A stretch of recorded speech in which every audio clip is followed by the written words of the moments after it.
Oh, I gotta be on the right settings. There we go. There we go. Welcome back, strange peoples. Hi, friends. So, Hi, Anya. hello, Anya. We are playing Pokemon Ultraviolet. Now, there's a lot more stuff that we can do here on 4 points, catching wise, but I want to get some Ultra Balls and stuff, so we'll head back. Because you're gonna need it. Yeah. After that Reggie issue. Yeah.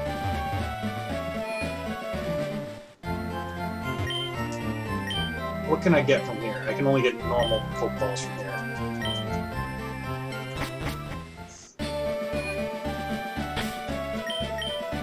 Well, that's okay. Because we need to fly down here anyway.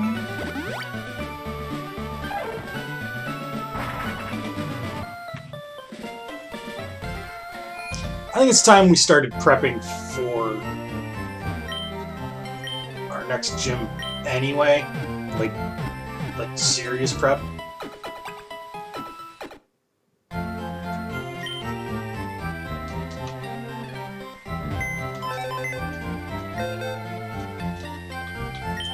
So, what we have in the party is a bunch of stuff that's probably not going to be very good. We're definitely going to want Pete, and we're probably going to want Pyrite, because he's Steel type. The rest of these guys probably can be swapped out.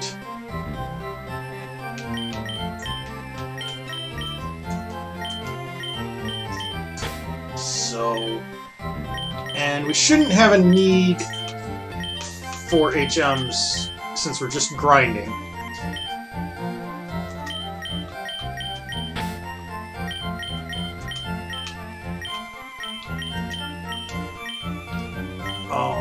One thing that I was thinking of, we could actually use Shedinja, I think. I'm pretty sure everything that can damage, or I'm pretty sure that nothing in the gym can damage him, is what I'm trying to say. And we really should start working on Gym D too. He's got to evolve and stuff.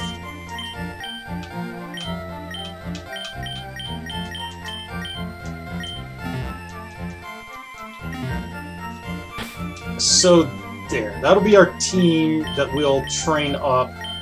Pete obviously is good to go, so is Pyrite. We'll try to get everybody up to about level 30-ish. And hey, welcome, Mephras.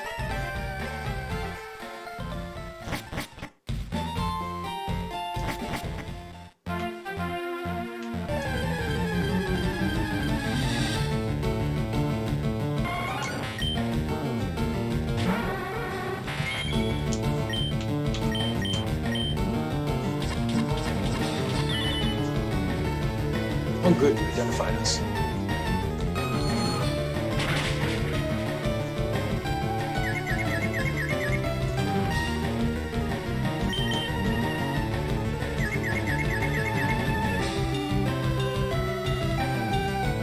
You missed. And you start looking straight up like that. Okay.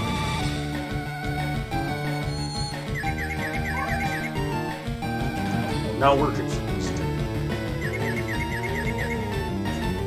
No, don't.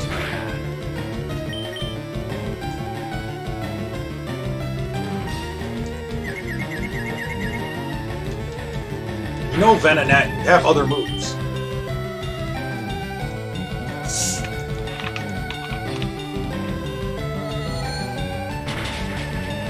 There you go.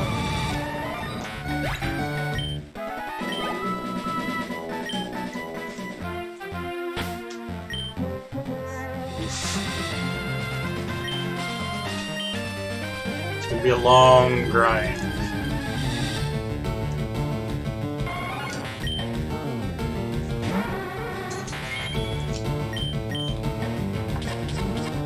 Did not mean to do force headbutt, but that's okay.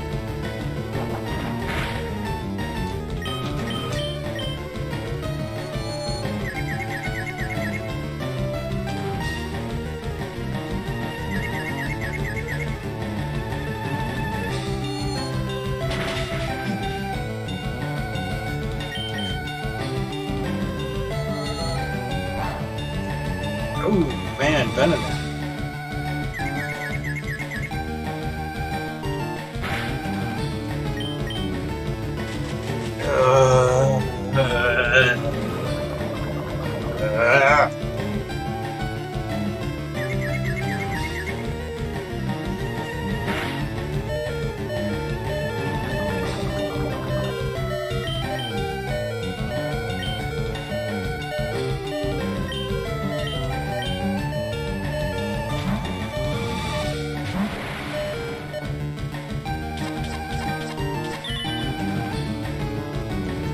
You've identified.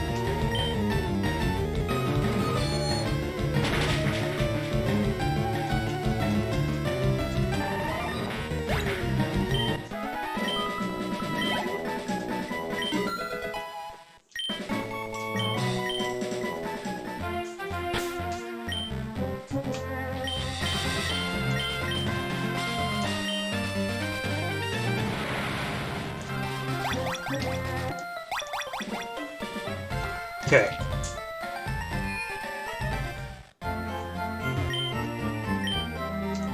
Yes, heal them up.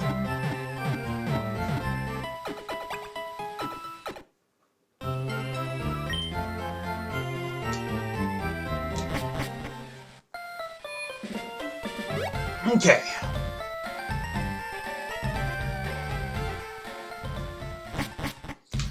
We started a little early tonight, mostly so that I could get some grinding in. I didn't realize it was going to be this awful. Yes, I did!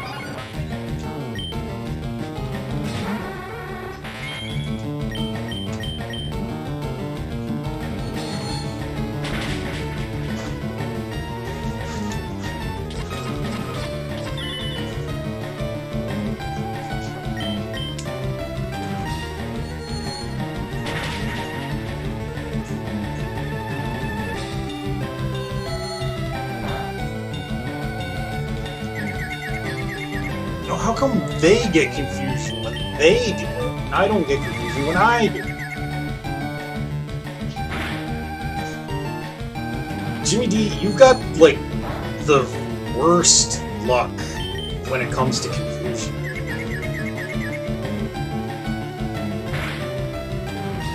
Look at that shit,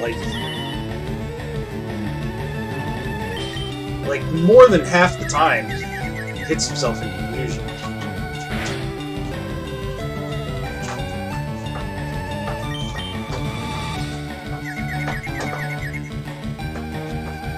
Look at that! 4 times in a row.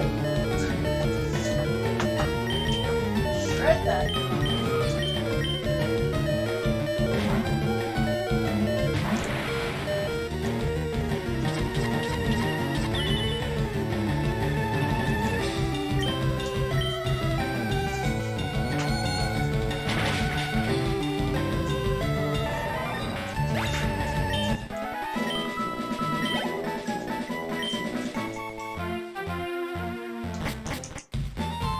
Okay. Did you die? No, but I had to swap out. Because he got confused, and then he just kept hitting himself in confusion over and over and over and over again. Never got another move off. Okay, I'll be here forever and probably rip the bag.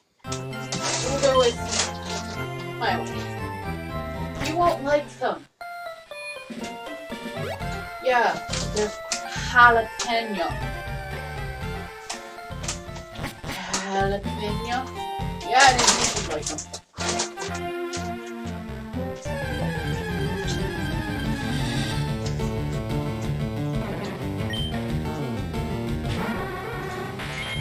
Sterling? These are for Mom. Sniff one.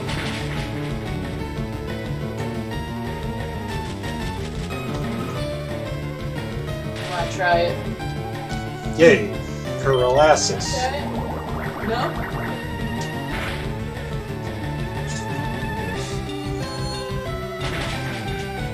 Acid did a pretty good number on this.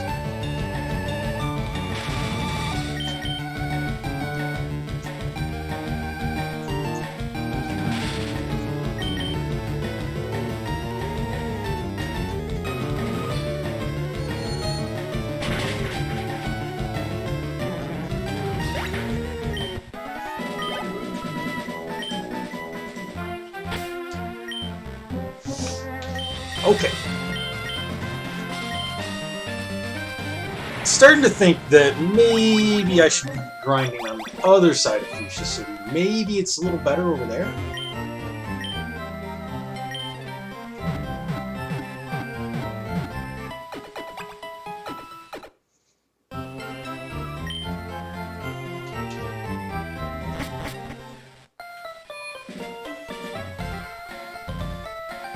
Let's try it.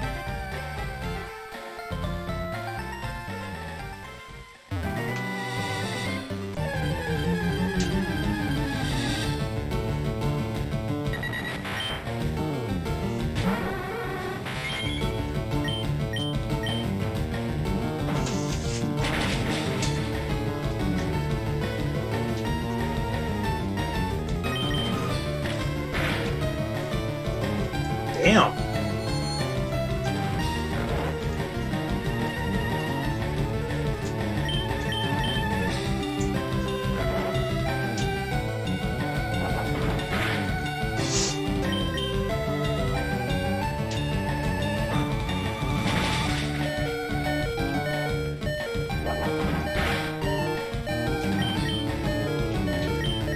You're gonna have to swap out and hope they don't use Pursuit. Yep, they use Pursuit. Okay, whatever.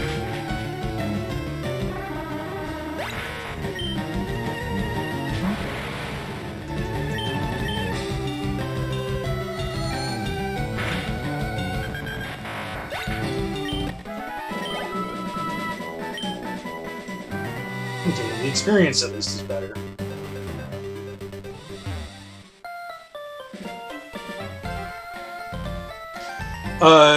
Jimmy D for Jimmy Durante, because he's got a big nose. He's the guy that always does the ha-cha-cha-cha-cha. And nobody knows who that is. Like Very old actor. Yeah, I mean, he Old was. Hollywood. Yeah, Old Hollywood. he was way before even my time. Like he was like 30s and 40s.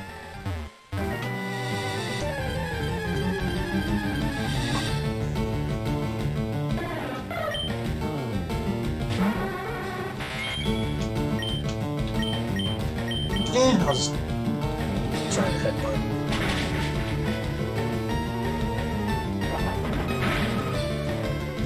His physical attack is stronger than his special, which is why I'm having headbutt instead of defeat. If Cyrano would have been awesome. Yeah, Cyrano would be a good one too. Oh my god. At least that one people might actually know. I mean, that's an even older reference. Yes, but it's been Okay, it's been referenced in pop culture more often. so this is gonna be a slog, no matter what I do.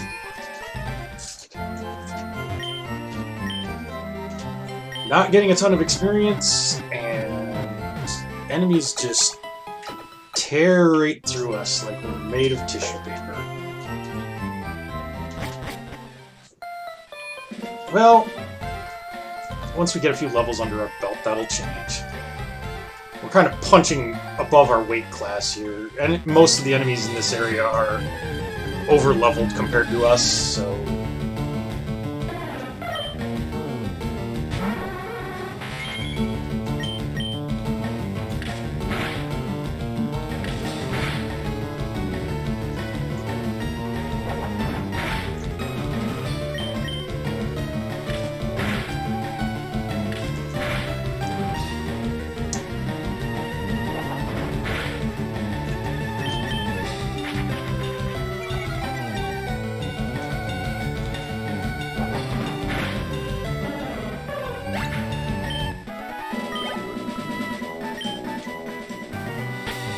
We are, though, still basically doing one fight and then returning to heal, and then one fight and returning to heal. I would go somewhere else, but I don't think there's anywhere else that's got wild Pokemon even close to this level range. And while it would be easier XP, like, it would also be much less XP. I actually think that it's better... Would it be better on 3 Points Island, though? 4 points? Yeah. Probably not. 4 Points Isle, levels are kind of goofy.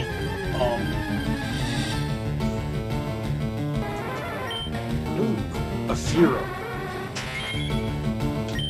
Like you said, once you get a few levels. Yeah. Okay.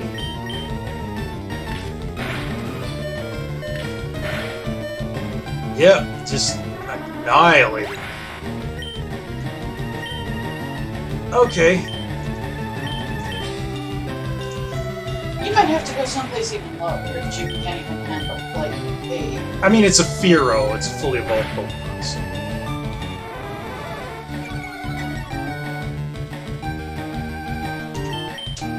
But I do think that, in this case, it might be best to switch into Pete and let Pete just eat him.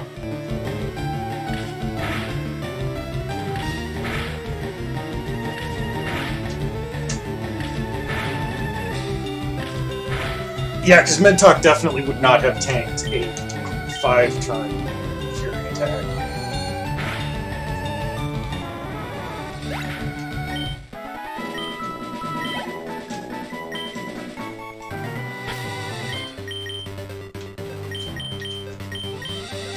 Yes, yes, yes. This should be the part of the stream where we tell people stuff they should watch. Like, the Sandman series on Netflix. Go watch it! It's good! Sandman is pretty great, not gonna lie. Go watch it! I still hold that the comics are like the definitive way to experience the story, but the Sandman series on Netflix is great. Like, extremely well done. The casting is phenomenal. Like, that was what I was most happy with, was casting. I think I told Nick that like the worst Desire's casting is my favorite. Oh yeah, Desire. Them. Desire is absolutely perfect. I think I told Nick that like the worst casting in the entire series is Lucienne, in that she's only really good instead of excellent. Instead of like phenomenally excellent. Just a little bit below that. Yeah. I disagree. I still think she did a good. Oh, she's like don't get me wrong. Like I still loved her in that role. Like, but yeah, like. This is just, you know, hoping Netflix gives it a second season and doesn't drop the ball and be stupid. I really hope that they do the whole series, but, like, I mean, that's a tall order. Yeah, but you see, if Netflix will pull its head out of its butt... I just don't want it going to Disney+, because then I'll never see it again. Because I refuse to give any money to Disney. I'm sorry, I got principles. And they would dumb it down and make it tame for the littlest of kids, and it's like, have you read a Vertigo comic, Disney? No? Didn't think so, because it's obvious. Yeah, Vertigo, lest we forget, was DC's, like, adult-oriented imprint of comics, so, like... If you thought the Killing Joke was a bit extreme, oh boy.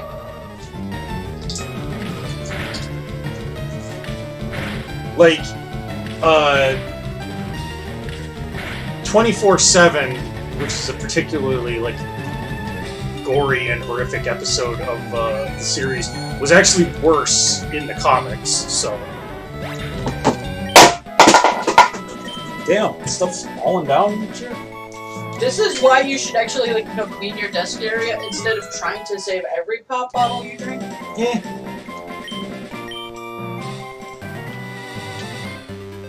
Yeah, I can see. I just swapped out. Other stuff we should talk about. Oh, any Hammer horror films. Watch those. They're great. Do love my Hammer horror. Even though they are a bit camp. You just, it goes with the territory. Nice. Especially any of the Dracula ones, just to see Christopher Lee being Dracula. It's worth it.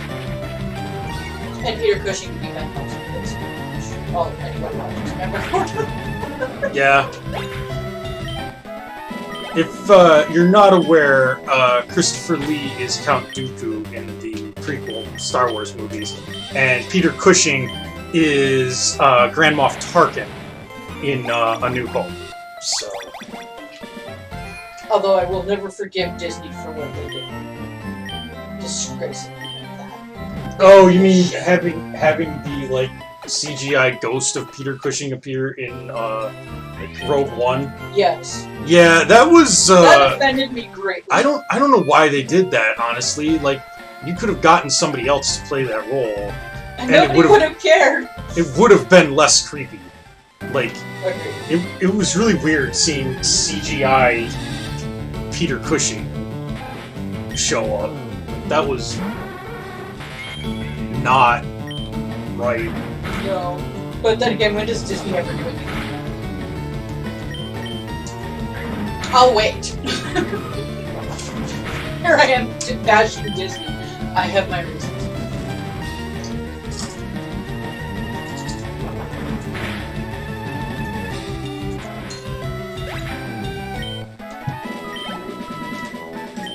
I don't know, what series are we going to start talking about tomorrow? I'm not sure. I've been wanting to pick the Orville back up. Yeah, the Orville's really good. The Orville is fantastic. I love it. It's Star Trek, but like less. It's Star Trek made by somebody who obviously understands the future just a little more than Roddenberry did. Yeah, I mean, like, you know, props to Roddenberry for, like, you know, his utopian vision of the future, which is something that you don't see in science fiction very often, where it's a genuine utopia, not, like, secretly a dystopia.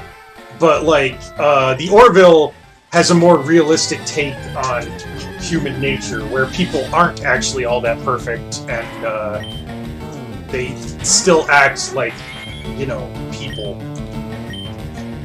It's probably one of the few things Seth MacFarlane has done that I'm like, I like this. I really like this, instead of, why are you still doing this? I don't know if Radicate's got pursuit or not.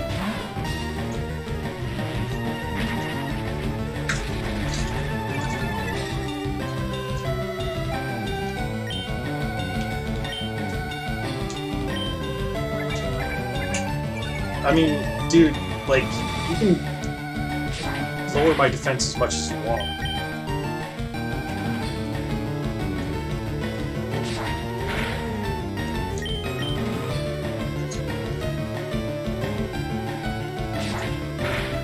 Fury Cutter, of course, gets stronger with each turn it's used, and yeah, he's only got normal moves, so he literally can't hurt us.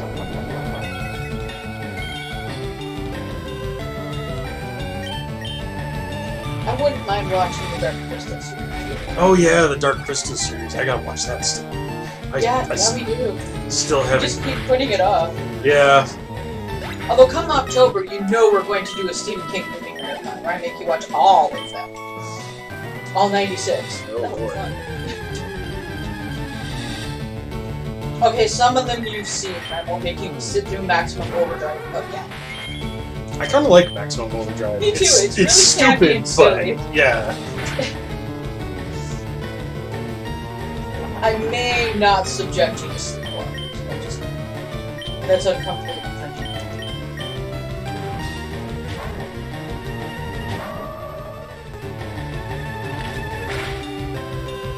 Especially since, you know, I get emotional when, you know, any animal is harmed.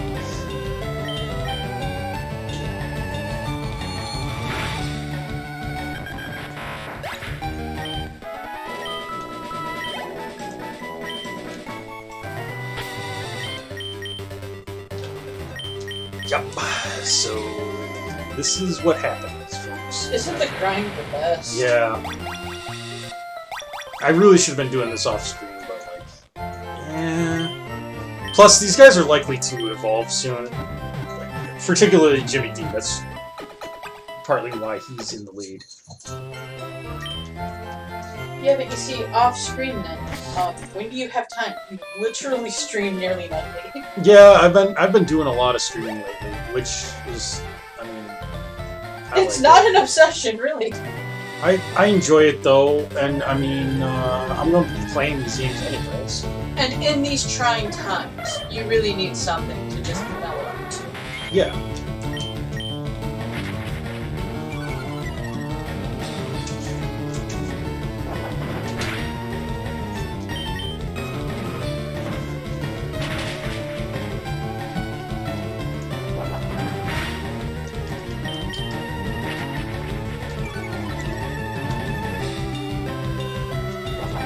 Or maybe in October, should we start watching Drew Shires? Should we do that instead? Stephen King movie marathon. I have no idea. Poison gas. Literally just poisons the opponent. But that's probably better than disable on a Pokemon that's pretty slow. No, but actually, we probably won't do very many Stephen King movies. There's just a few I do want to see that I haven't already seen. But Come October, I know I'm going to be streaming Eternal Darkness, and we're going to be doing the Castlevania games. you're going to make me do the casting. Yeah. Games, which is going to be hilarious. Because I am not good at things. Yeah, that's actually the reason why we haven't had you do the Castlevania games yet, is because I've been saving them. And, you know, since we're talking about October, which is literally like Oh, God. more than a month away, we're also going to be on Two Player Tuesday for that month. We are going to play Zombies Ate My Neighbors. I know, you're excited. That is actually a pretty good game.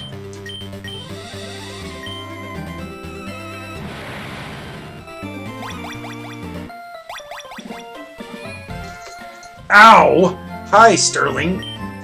Nice Sterling? claws you've got there. Could you take them out of my shoulder? Sterling! Sterling, you can't get up there from there. Move more towards the other chair, please.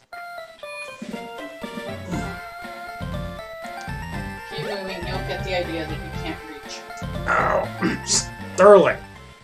He wants up where you're... He wants up where... What's his name is? What's his name? Oh, yeah, Omega Supreme. That's his name. Yes. Because he got up there once and he's like, I want to do that again. He's like, Yeah, you're not doing that against me.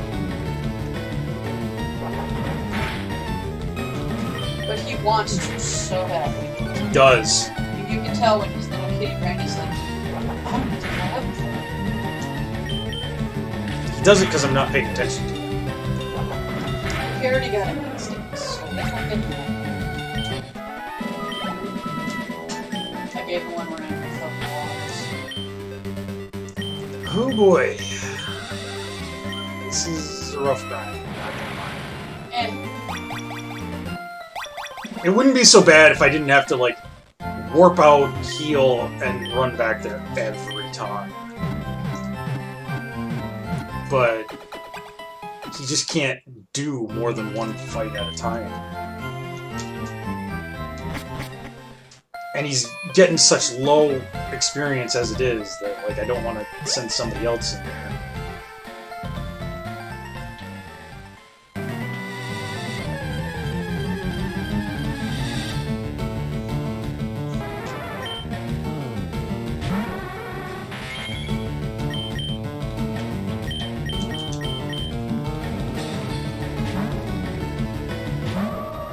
Okay. No, not my physical attack. It's the stat that I depend on the most.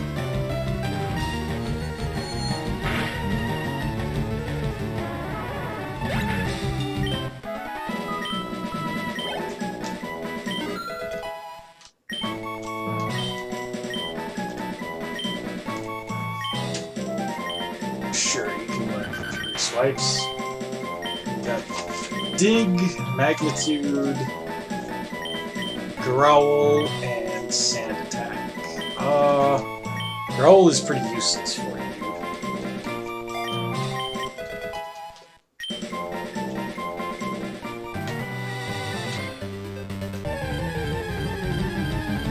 He's got such low health and such poor defense that if he's ever in a situation where he needs to use Growl, then he's probably already lost.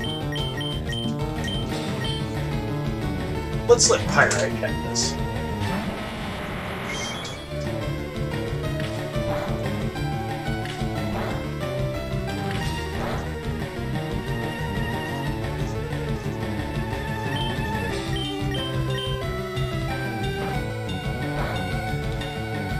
Much better, eh?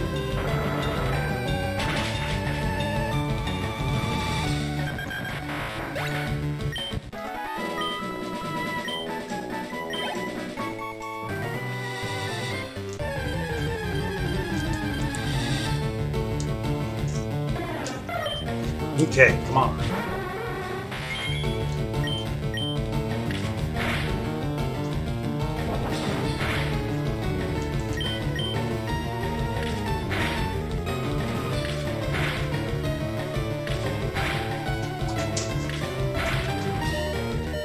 Oof.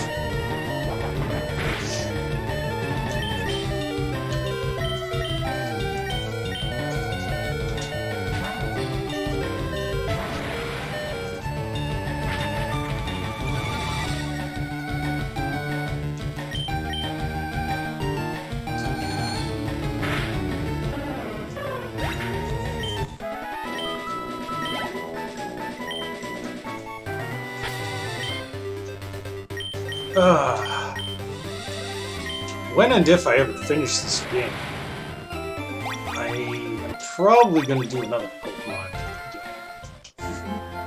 Pokemon Sweet. Do Pokemon Sweet. I might do Pokemon Sweet. I might look into grabbing an emulator and doing Heart Gold or Soul Silver or something. Oh, that sounds like fun. Or possibly like one of the ones that I've never played before, like Diamond and Pro or something, and do like a Nuzlocke. I've never done a Nuzlocke on this Pokemon game, but that seems to be the thing among Pokemon LPers. So. Or first-time players are very good at Pokemon. That was actually pretty cool. Like, I agree with that. If you're not aware of what she's referencing, Slow Beef, who I'm a fan of, when he played What was it, Fire Red for the first time, this was his first time ever playing a Pokemon game at all, did a Nuzlocke of it. And his only exposure to Pokemon prior to that had been a few episodes of the cartoon show. So he knew, like, a few of the Pokemon, but not a lot of them. And, he did really good, though. Yeah, he did really well. He beat it, didn't he? Yes, he did. Like, I mean, didn't 100% it, but, like, he got to endgame. Like, he beat the Elite Four. Got to the post game. Which, pretty cool. With a Nuzlocke challenge, and that being your first time ever playing Pokemon, that was just interesting. I remember he got really excited when he caught like a Meowth and like Grimer. He loved Grimer. How can you not? Grimer's awesome.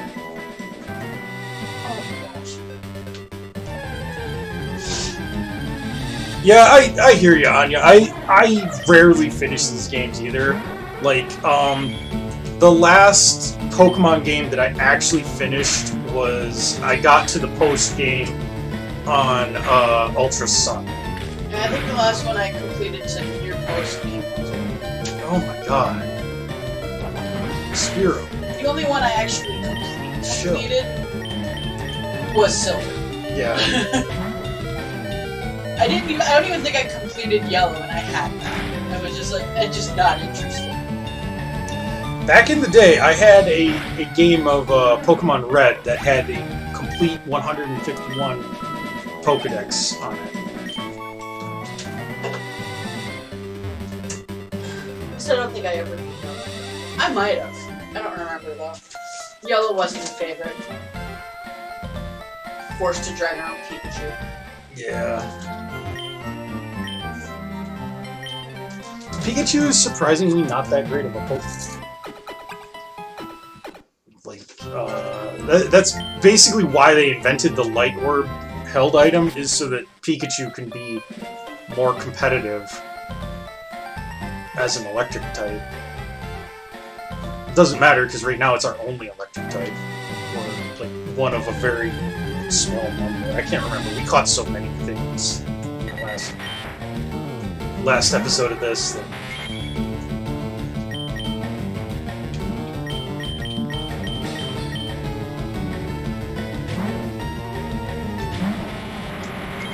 But yeah, like it would be interesting to see some of the newer gens. I've heard that Black and White are really great.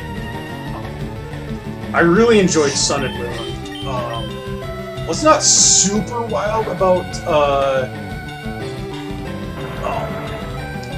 X and Y. Like they were okay, but I felt like they threw way too many Pokemon and stuff at you. But the newest one I'm not a fan of was Sword and Shield. Sword and Shield didn't grab me. Like I played a lot of it, but I just after a certain point I was just like, yeah, I'm bored.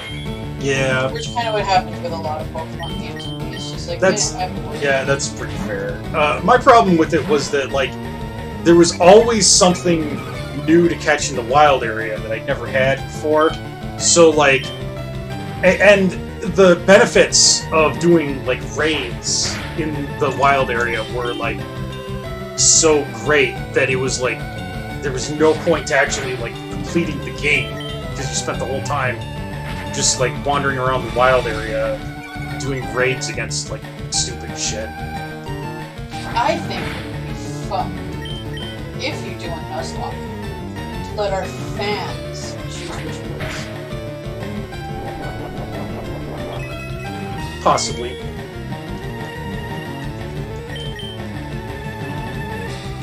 You said fans plural. That might be stretching things a little bit. You have at least two.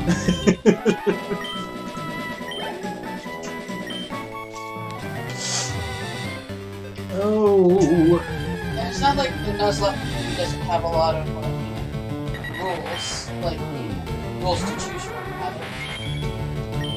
Everybody pick their favorite one. You get repeats, you get repeats.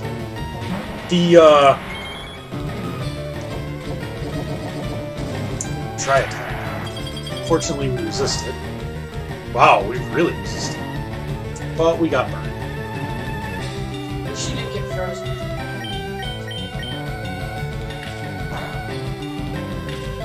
Burn kind of sucks though, because it halves our physical attack. It does. Doesn't matter, we missed everything.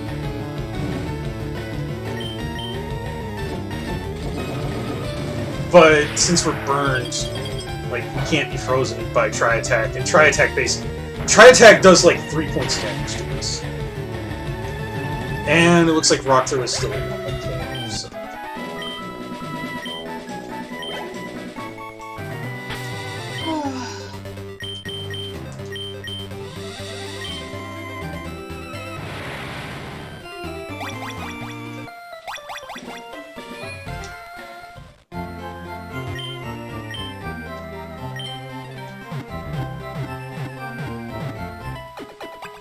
If we were stronger, I would say we could grind by fighting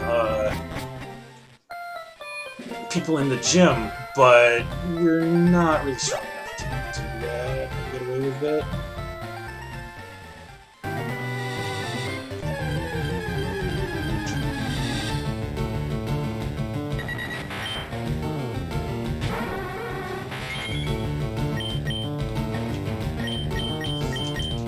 The question on everybody's mind is, are we going to get the newest iteration of Scarlet and Violet? Yeah.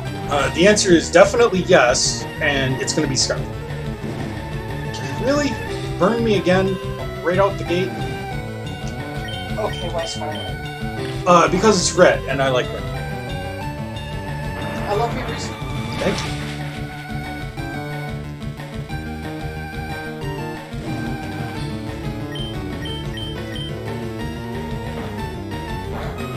I love how the burn does more damage to us than like what the opponent actually can do. Cute, nice. I'll have to talk to you. Uh-oh. No, nothing terrible.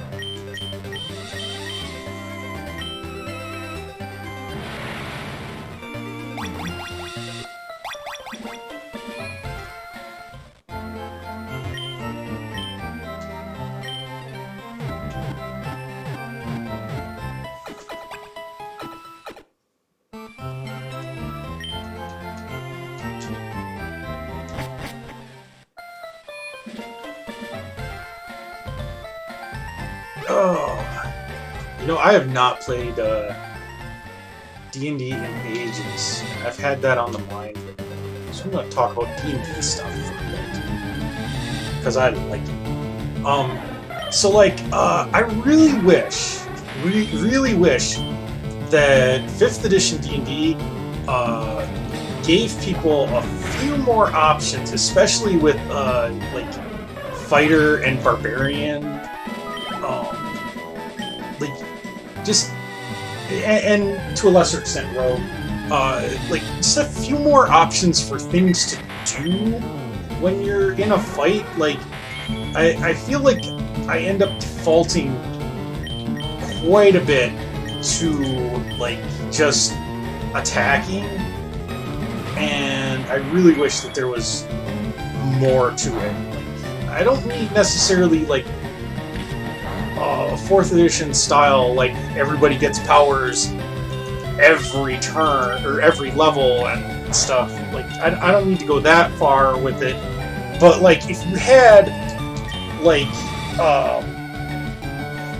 I was thinking about it, and like, you know, if you had like 1 or 2 like special maneuvers that you could use on a limited basis for every class, like once per fight, or like, I guess it's the phrasing in 5th edition would be 1 per like you get it back on a short rest. But you're forgetting the point of 5th edition. You've cast your supremacy, a giant blowjob. It's, I mean, like, in a lot of ways 5th edition was regressive and reactionary compared to 4th, but like, I mean, whatever. 4th wasn't by any means perfect. I think that 4th was a good evolution of what came before. I just wish that 5th had like, I don't know that 5th was, I mean, I don't know, because in some ways 5th edition did add some really great things to the game. I really like backgrounds and stuff being integrated into character creation. That's fantastic. And it, excuse me, like, you get like a background as a charlatan or something, and it actually gives you like a small number of skills and some equipment that relates to your background and stuff. That's cool.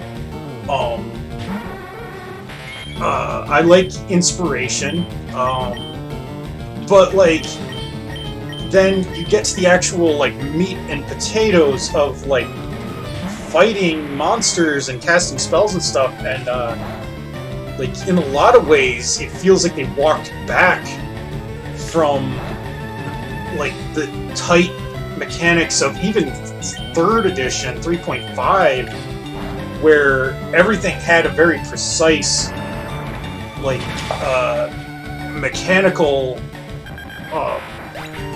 what am I trying to say here? Like a very precise mechanical effects, and they seem to have walked away from that for 5th edition towards more of like very loose effects and a lot of, well, ask your DM. And that seems to be like their answer for just about everything, is like, well, just ask your DM. Like, how does stealth work? Well, ask your DM.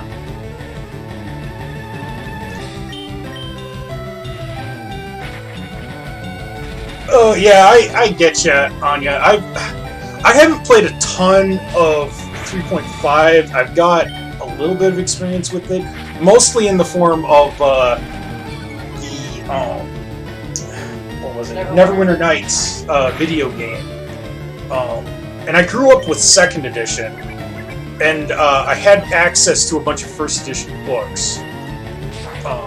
And then I kind of fell out of the game for the 3rd edition run, and got back into it at the 4th edition era, so.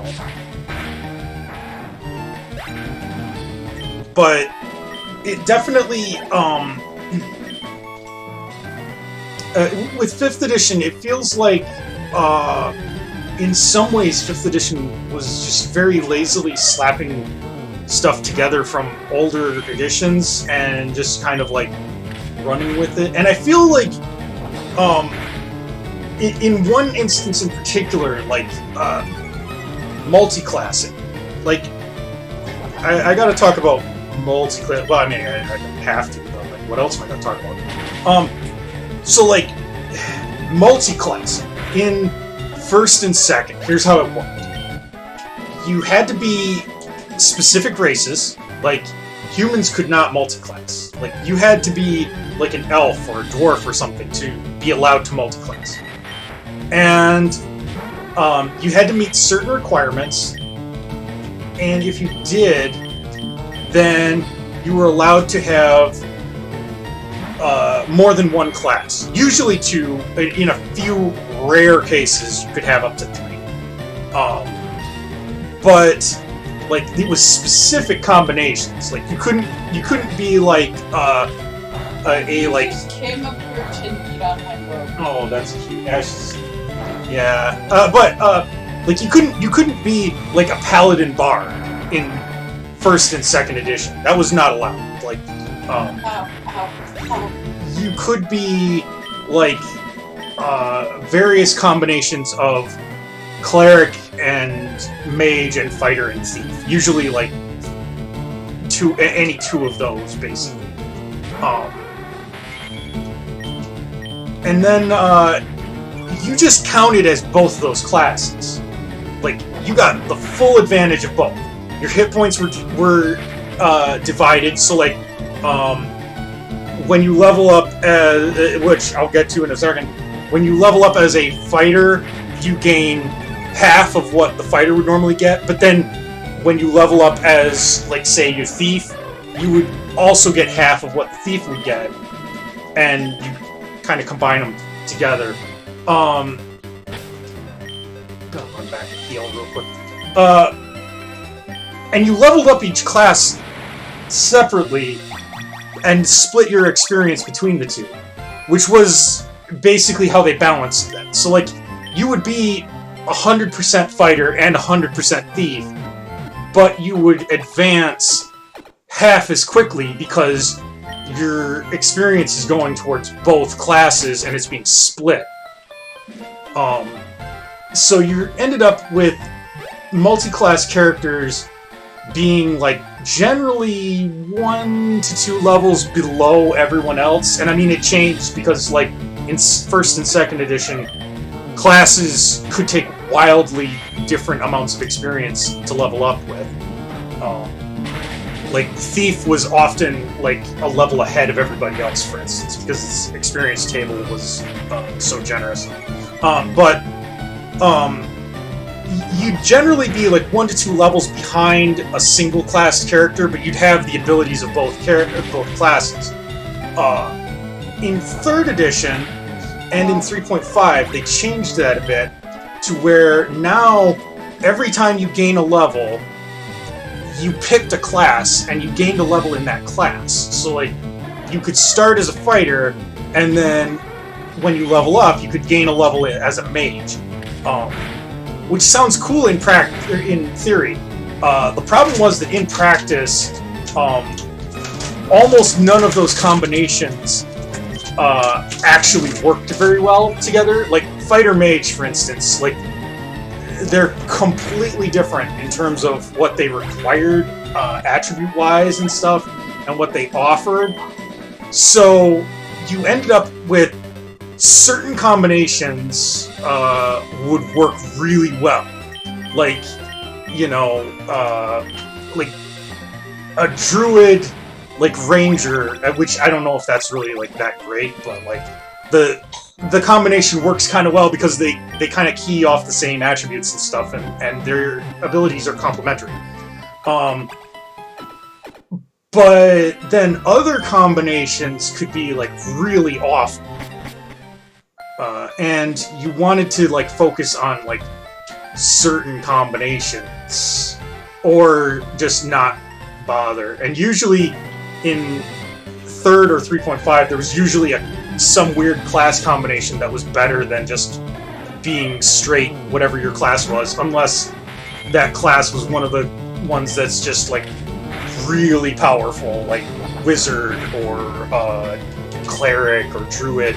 Like those ones you generally wanted to just like keep it as like, you know, straight through for 20 levels. It worked to the extent that it did. Like, I mean, it wasn't a terrible system. They were trying something new, and I like where they were going with it. I don't know that it worked real well in practice.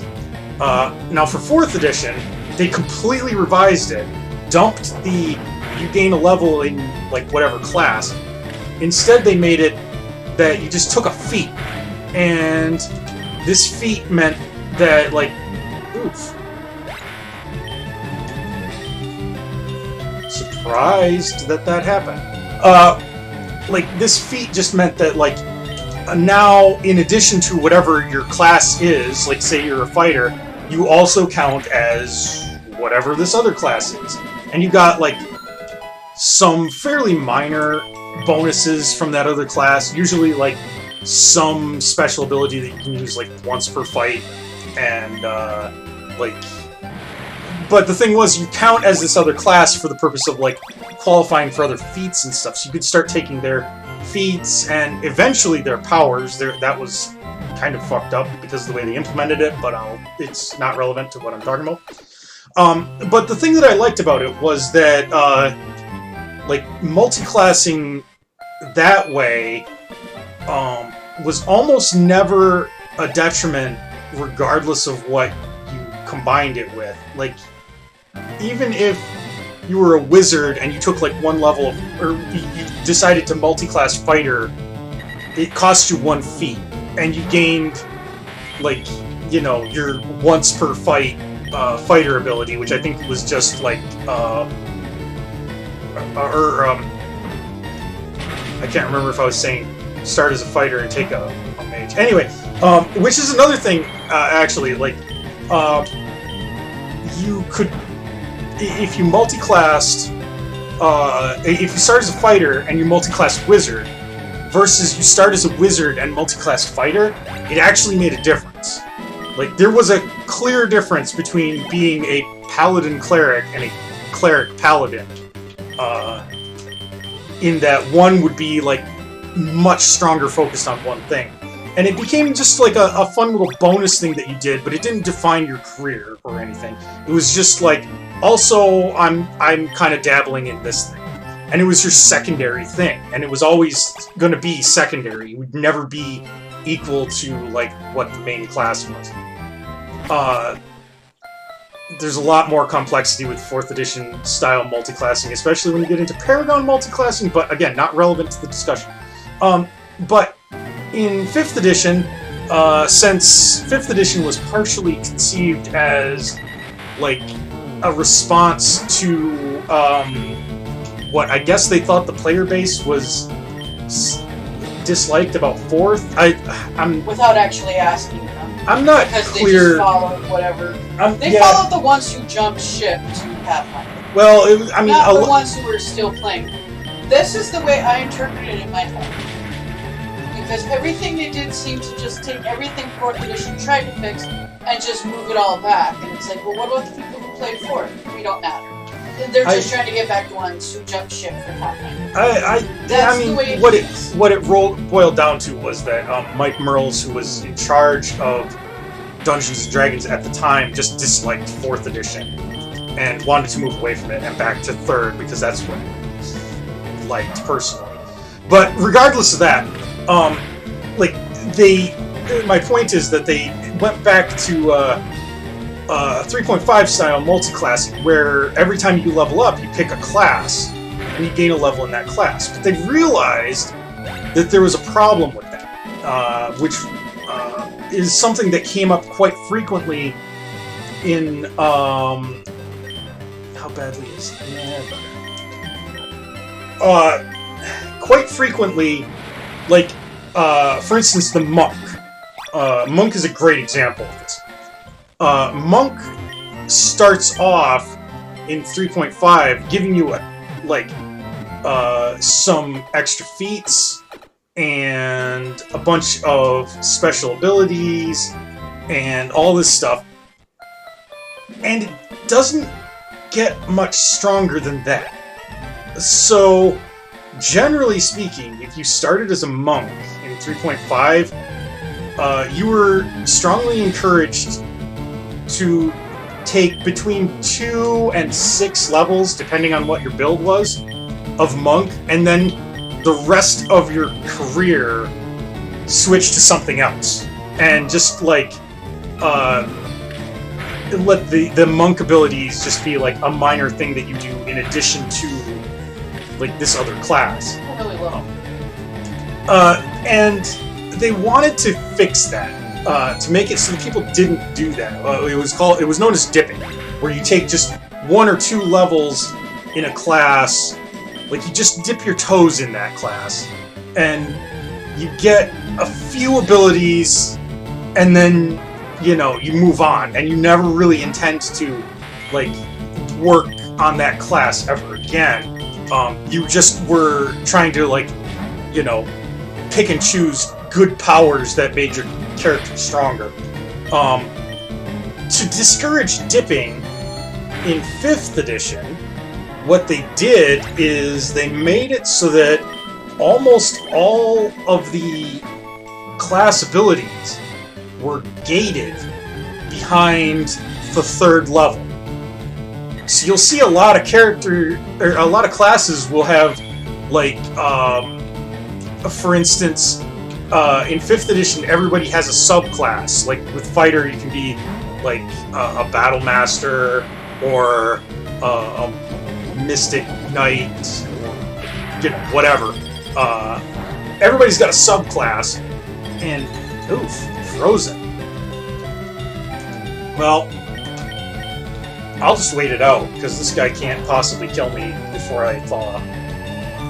I'm pretty sure that freeze wears off in this generation.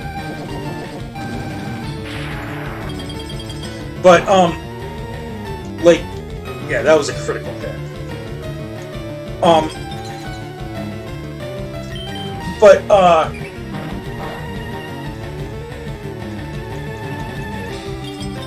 Keep losing track of what I'm saying. So they made it so that, a lot of classes, you didn't even get your subclass until you hit level 3. So a lot of your specialized abilities and stuff you wouldn't get until then. So you had to go you couldn't just dip 1 level. You generally had to do 3 levels to get anything out of. There we go. To get anything out of switching up your class, which, because of how the attribute bonuses are staggered, you get generally an attribute, a +1 to 2 attributes of your choice, or a +2 to 1 attribute of your choice every 4-ish levels for most classes. So at that point, you've got 3 levels in for your abilities. You might as well go another level in, because then you get attribute bonuses. Like, at that point, you know, you might as well just, like, you know, keep committing to it. Which just, it ends up making it so that any combination that can't be completed, you can't get what you're looking for out of it in less than, like, less than 3 levels is probably not worth even doing. Because you'd probably just be better off just sticking with your own class. Because remember that, like, if you're, say, a 4th level cleric, and you decide you want to multi-class into wizard so that you can pick up wizard spells, like, you've already got access to, like, 2nd level cleric spells, and you get 3rd level cleric spells next level. And you're reverting to 1st level wizard spells. I mean, that's just not, it's not great. And if you have a spellcasting class that you only have, like, 3 or 4 levels in, by the time you're level 20 overall, like, I mean, that's going to be a problem for you, because those spells are just not going to be very powerful compared to, like...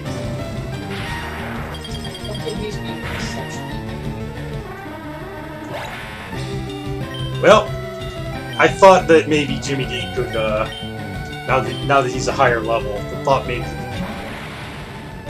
could do some stuff, but I guess not. Anyway, ooh, this is bad.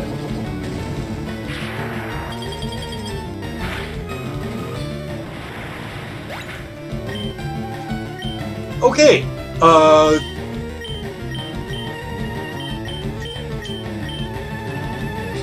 there's a 50-50 chance well, I mean, it's not.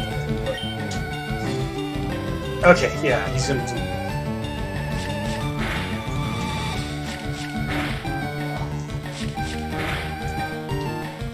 Random Doduo just really fucked us up.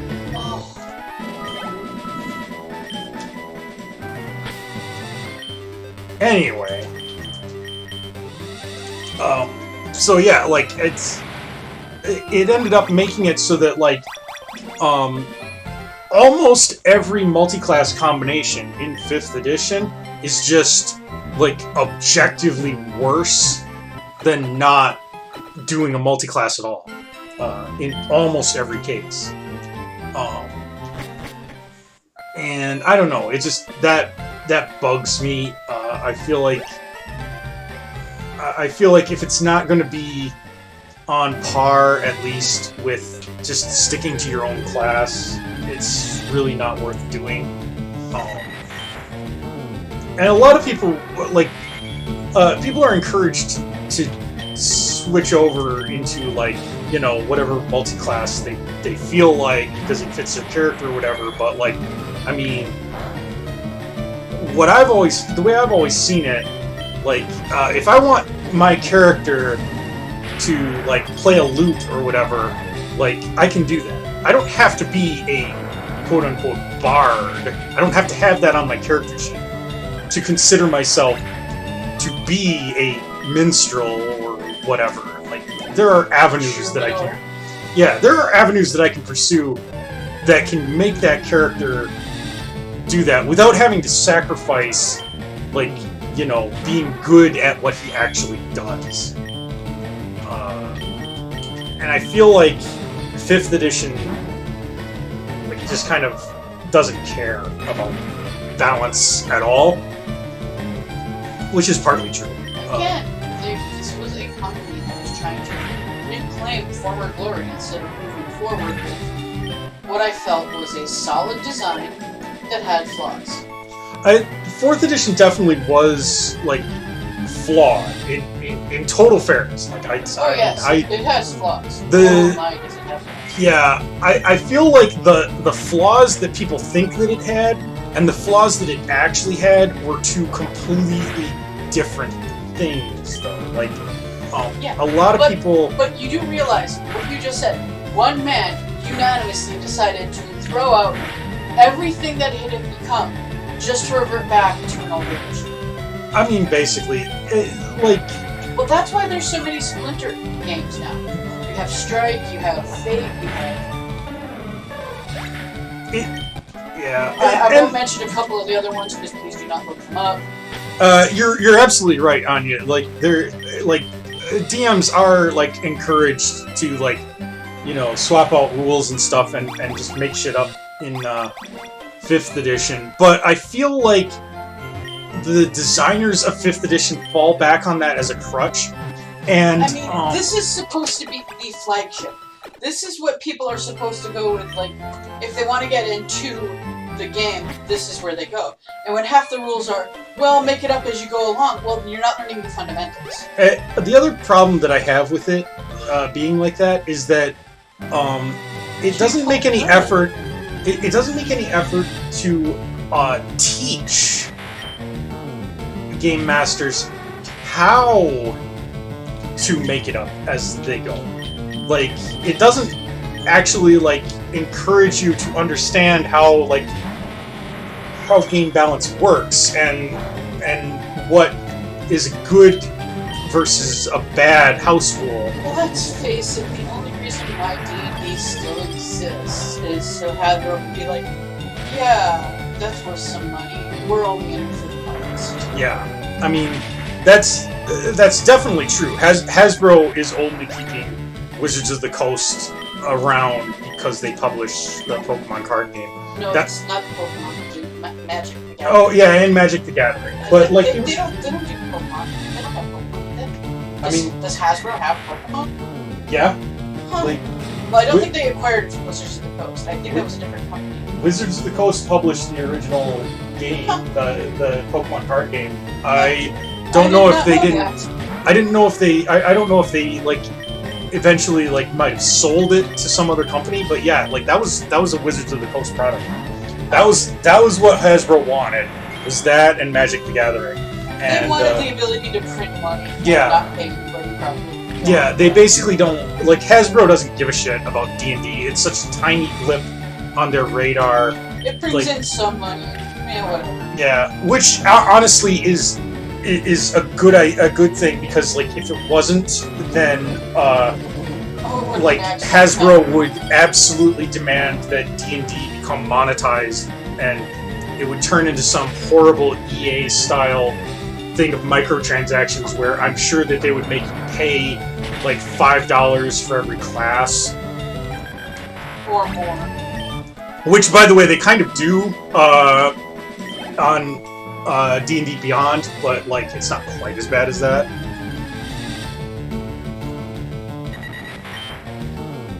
And anyway, like I just want to stress, like my point here is that I'm not trying to rag on 5th edition. I feel like 5th edition is fine.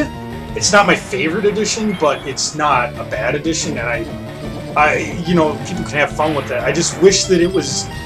I wish that it was more focused on teaching players and game masters how to, like, you know, use the numbers in the game to make the story that they want to tell through their game turn out right without, like, lots of problems. I mean, my only interaction with 5th was I hit it with my stick. Oh, I missed. Let me go stand in the corner till it's my turn. I mean, absolutely boring. It can be that way. In fairness, like 4th edition can be a slog too, though. When you're like, but I mean, well, at least like, you're like sitting there, like planning your next move. Like, who do you flank with? How can you give somebody else combat advantage? Should I move here? Should I stay here? There was something to do besides I walk up and smack it with my stick. I mean, that's definitely true. I feel like, you know, like it feels like 5th has no game balance, doesn't like bring the party into the fold at all. I mean, you could probably literally, if you were a strong enough character, solo something while the rest of your party just stands around and plays cards. I mean, That's yes, not balanced. yes, technically you probably could do that, but I will add the caveat that that would only be possible in 5th edition if the game master was not creating encounters properly and was just giving you like 1 or 2 encounters per day, which is very common in my experience.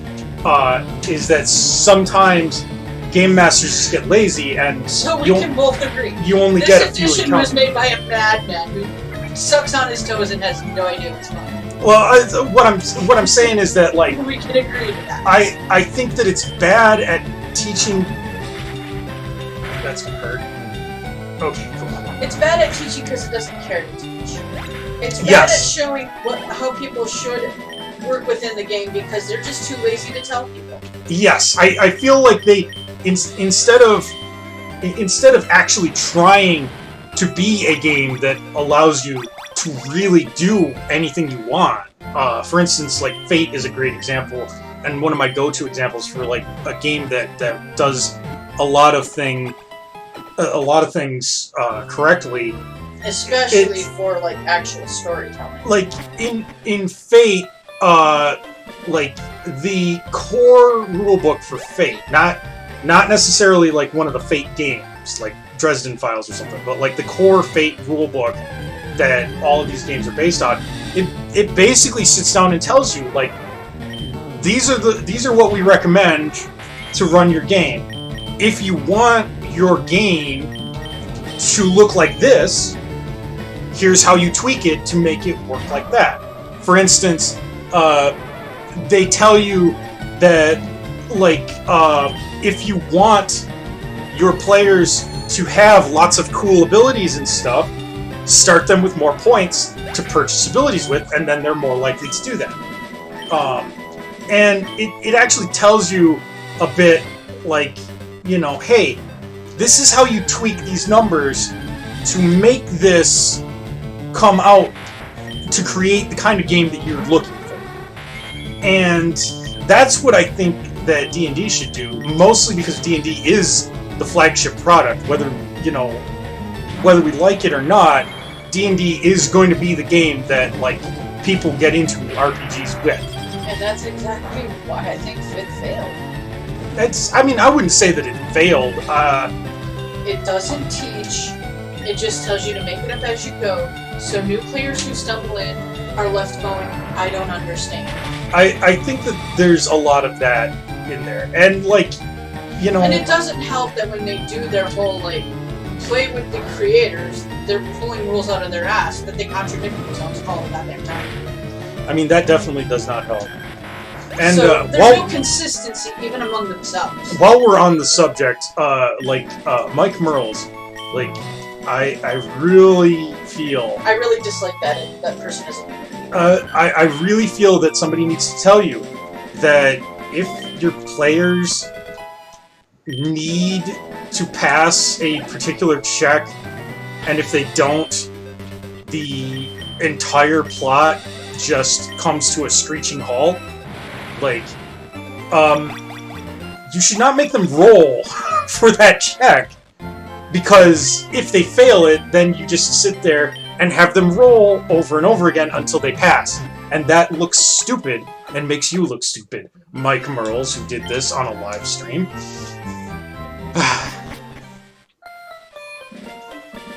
Okay, rant over, but like, yeah, it's I do like I do like a lot of the ideas from 5th edition D&D. I appreciate that it wants to be a more streamlined version of the game than what 4th edition was. 4th edition was many things, but streamlined it was not. It was a very bulky that required a lot of understanding of the rules. Well, that's when you just have the sacrificial barbecue and get rid of the bloat. I mean, yeah. So, people have found a way to tweak whatever edition of D&D they like most into working for them. 4th, I feel, works the best with cutting out the bloat and still having a playable game. We do it all the time. I mean, yes, and I enjoy 4th edition and still play it quite a bit, but 4th edition lets me be a martial character that can do little more than I hit it with a stick, fail, and then just have to walk away for 20 minutes. I do like that 4th edition made martial characters strong. It made the party strong. It made the party feel like there was a dynamic. Unlike previous editions, which made it just seem like everybody's just there and fighting with no party cohesion. Literally to the point where I've gotten into arguments with people who have literally told me that D&D is not about the party, and it's like, are you smoking crack today? I mean, that's baffling to me because it's always been a game about party. According to Gygax himself, it's always been about the party. But since people are so used to playing OP, min-maxed god characters, it doesn't really shine through, now does it? I mean, that was really just 4th edition. Or not 3rd edition. Yeah, and then what they tried to do with 5th was to go back to that. That's my point. They removed everything about working with your party, talking to your party. Hey, are you going to move here? Because that would be awesome, because then we can flank this dude. Or, oh hey, I see that you're really weak, you want me to heal you and then move away, or do you want me to stay here to be a sponge? It's... In total fairness, 5th edition is a lot better about that than 3rd edition. Not the few times I played, it was literally me walk up with a stick while all of the magic users took care of things. I mean... I literally just stood there like a dumbass with my thumb up my ass. It does happen in 5th edition, but, no one character can be as godlike as you could get away with in 3.5. Still, magic casters are better than everybody else. There's a discrepancy between classes in terms of power levels and balance, and it favors magic users over martial characters, but the gulf is not as wide as it was in 3.5. It's bigger than in 4th, but it's not as big as 3.5. But it still exists. It does still exist, yes. And you see, that's my problem, because it's literally just a return to the same spellcaster supremacy bullshit that made me hate every other edition besides 4th. I do also feel like I should point out that this wasn't the way that martial characters versus casters worked out in older editions. In 1st edition and 2nd edition, you had your martial characters like your fighters, and you had your wizards, and they were on very different power levels. I mean, wizards could cast Wish, and that allows you to literally do anything. Literally anything you want can be done in game with Wish, subject to Game Master approval. And fighters just get, sharpened sticks. So it seems on the surface that it's really unfair in favor of the caster, and to an extent it is. But you got to realize that 1st and 2nd edition were balanced completely different.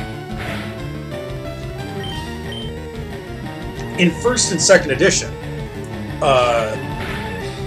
your chances of surviving at low level were very poor.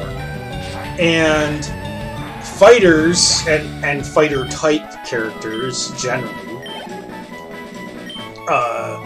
were better suited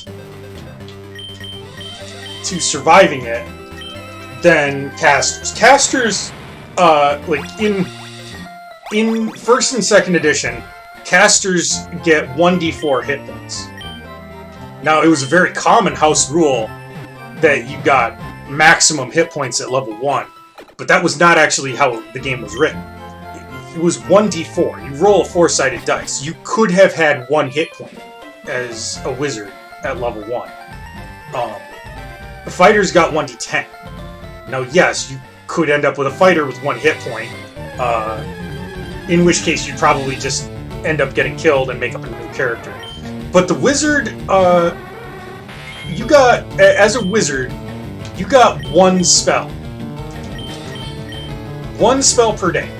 That's what you got to cast. Ouch.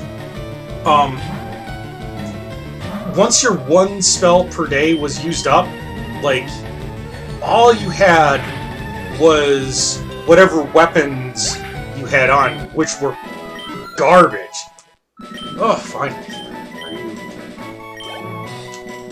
Are you any better at level 24?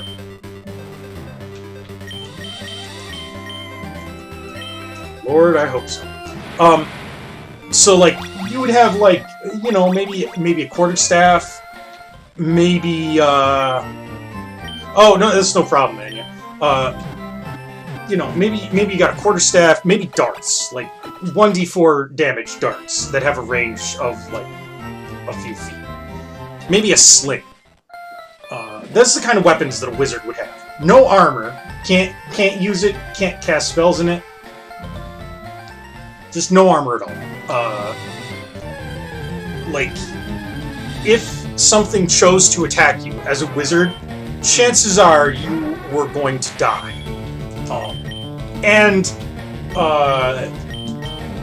I do mean that, like, in the actual, like a very literal sense.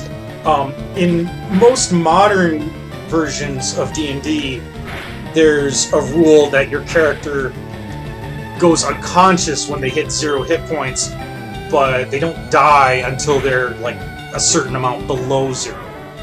There was an optional rule for that in 2nd edition. It wasn't even an option in 1st edition. And the standard rule was, when your character hits 0 hit points, they are dead.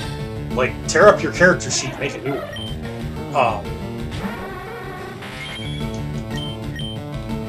Come on, Jimmy D. Please be. So if you were actually able to get a wizard up to a high enough level, congratulations, you've earned that wish. Yeah, exactly. Like, you, as a wizard, you had a lot of levels ahead of you of just, like, completely being useless. Yeah, and if you were smart enough of a player and clever enough and lucky enough to survive, then eventually you start getting spells that really, really start to make a difference. And, like, the fighter, meanwhile, like, he starts out with tons of hit points, the best armor that he can afford, which makes him much less likely to get hit. He's got much better weapons, and he gets extra attacks per round, so he can hit, like, multiple times. And the weapons that he's using can actually hit pretty hard. And when the fighter gets high enough level, they get followers, which is something that almost no version of modern D&D does. I can't think of any. Like, there's a feat for it in, like, 3rd edition or 3.5, but, like, it wasn't a standard thing the class got.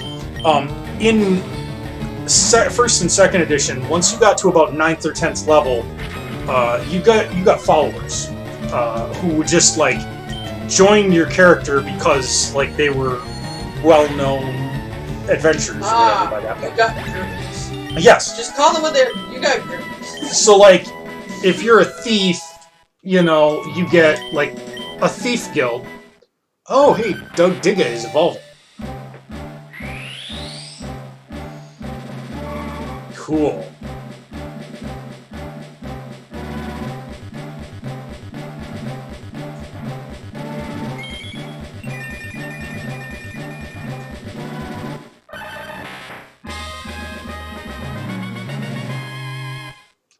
Doug Trio.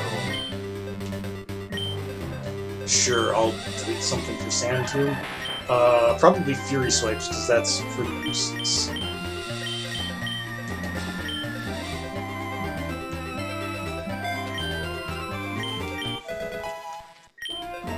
But anyway, So, at, like, let's take a look at...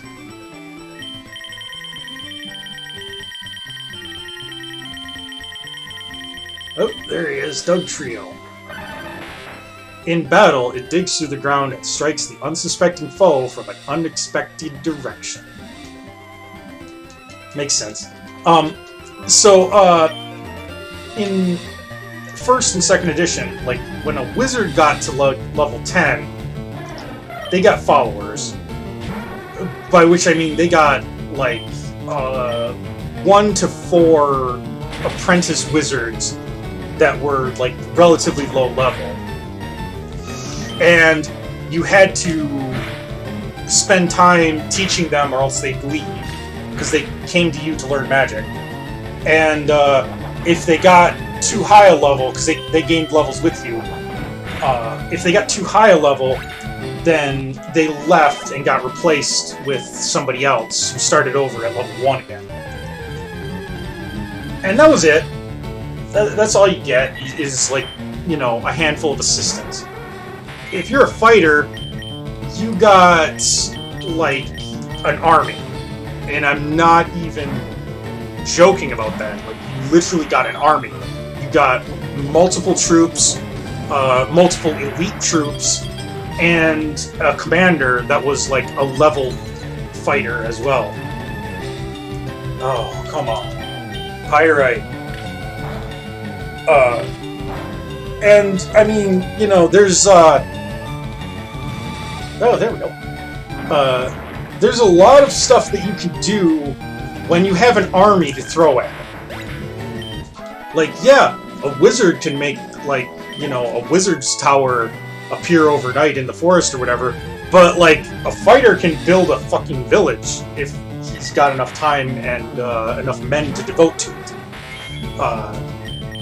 So they weren't as unbalanced as they look on paper, plus, while wizards got, like, some very powerful magic items in the form of, like, certain magical stabs, fighters could use magic weapons, armor, rings, cloaks, like, just about anything. And a high-level fighter would be tricked out with everything that they could grab, and would have multiple attacks.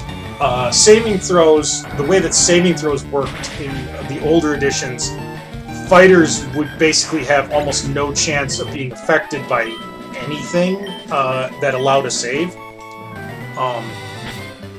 So they weren't exactly weak compared to wizards. Like, there was a power imbalance, yes, but, like, wizards' spells were balanced out by the fact that they were frail as hell.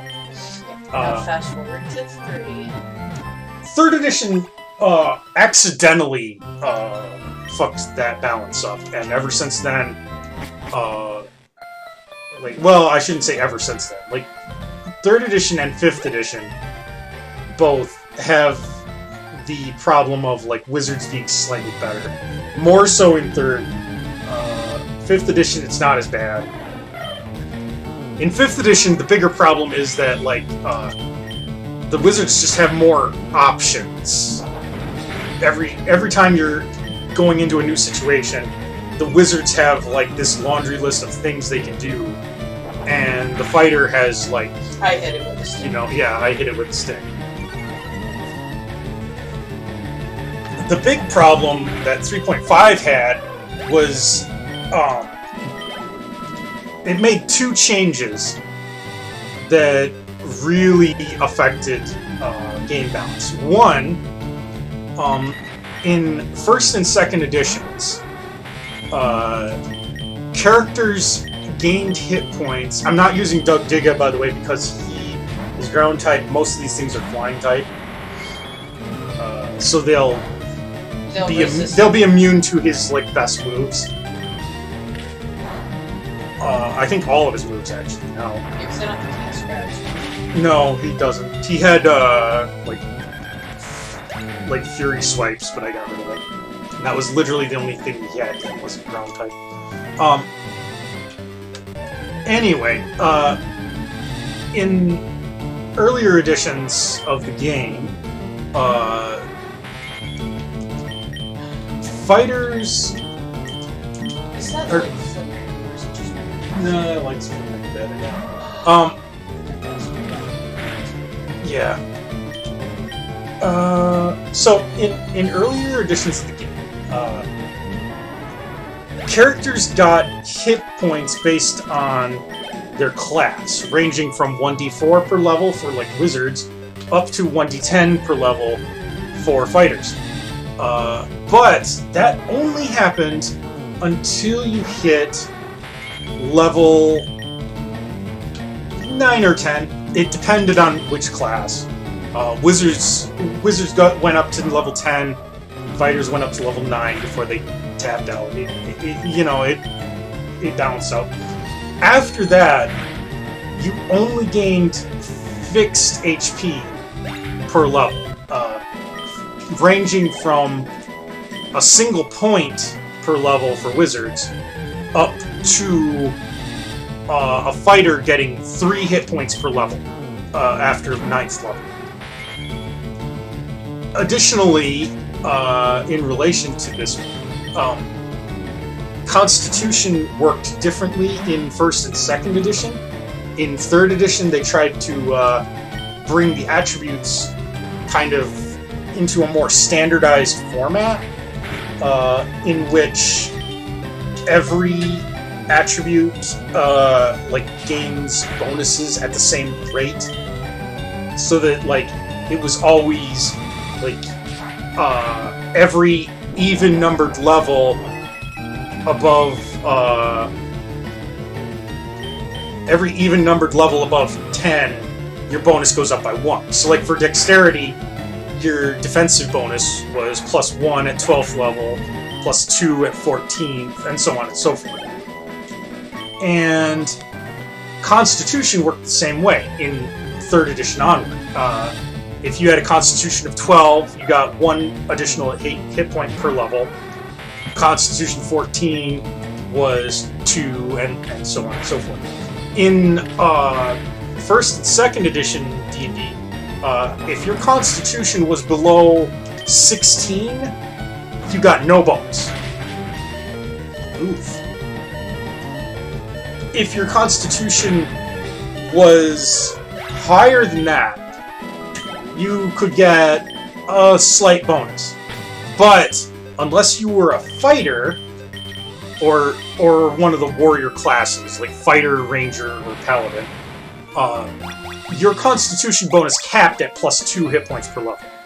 So like above a certain level, it didn't matter. It might have been a 15 that you needed before you got even a +1 instead of a 16. I don't know. It's been a while. Point being, like, you only got a maximum of a few extra points of Constitution-based hit points in older editions, if you were lucky.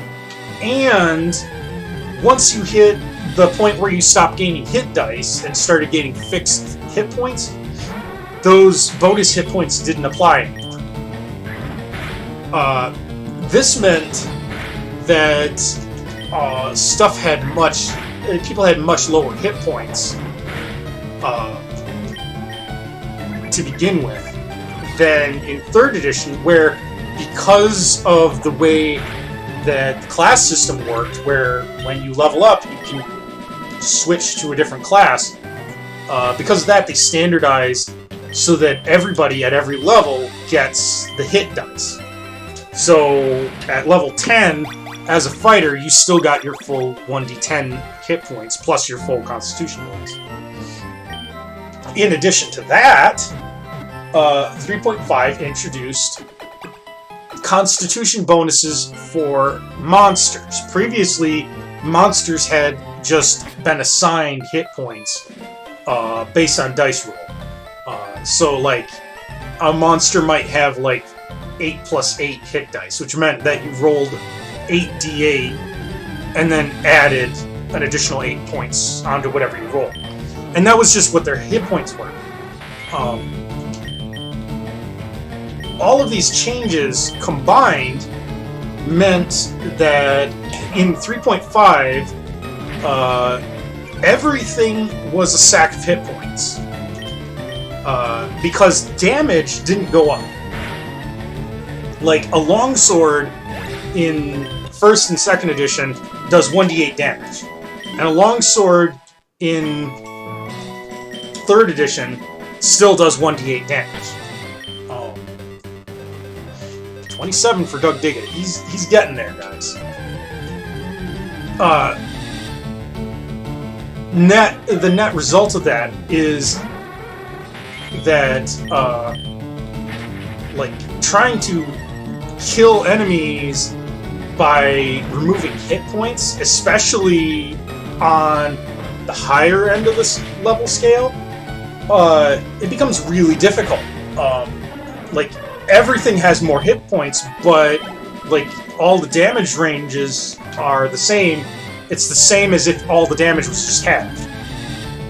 Like, so that's a huge problem for classes that rely on doing damage, like Fighter. Fighter doesn't have any option other than do damage. But you compare Fighter to Wizard. Wizard's got a bunch of spells that either remove the enemy entirely, i.e. spells like Power Word Kill and stuff like that just straight up kill enemies. And in addition to that, Wizards had a bunch of...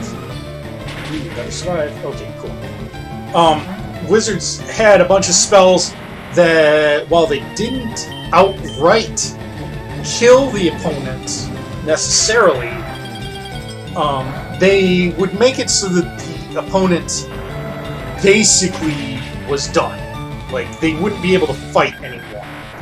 For instance, Sleep, a level 1 spell that just made the enemy fall asleep. And while they're sleeping, they can't fight. So that shit makes it so that Wizards became, like, really... Like, the utility of their spells started to really become, like, an outsized factor in how good they were, because they had ways of removing monsters that didn't have to go through the hit point system, but fighters and other, like, melee fighters, or melee types, just had to fight in melee and whack those hit points away a bit at a time, which was much harder.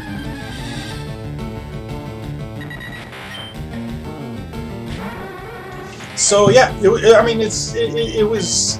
I don't think that was an intentional, like, thing that they were trying to make fighters weaker in 3.5, although they have...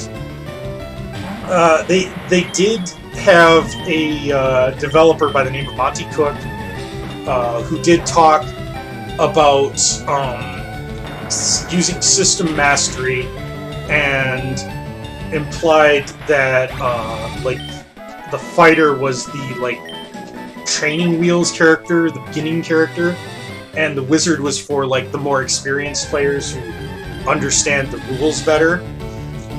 Which I don't actually think that that's how it was designed. I think that he was kind of talking out of his ass in the interview where he said that. But he did say that that was part of the design influences. But they did seem to actually actively include, like, options for characters in 3.5 that were intentionally bad. As kind of the idea was that it would be a learning thing where they were trying to copy from Magic the Gathering. Magic the Gathering has this system of they call it like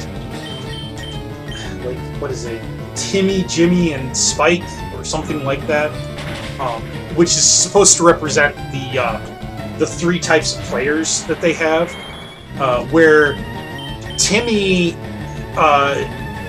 just likes having like big cool monsters and is impressed by like big numbers and stuff.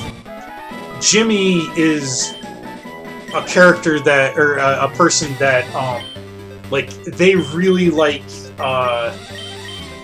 interesting rules, interactions, and mechanics, and they like to like chain things together in weird ways. And Spike is a min-max type person who like just wants to be brutally effective at the game.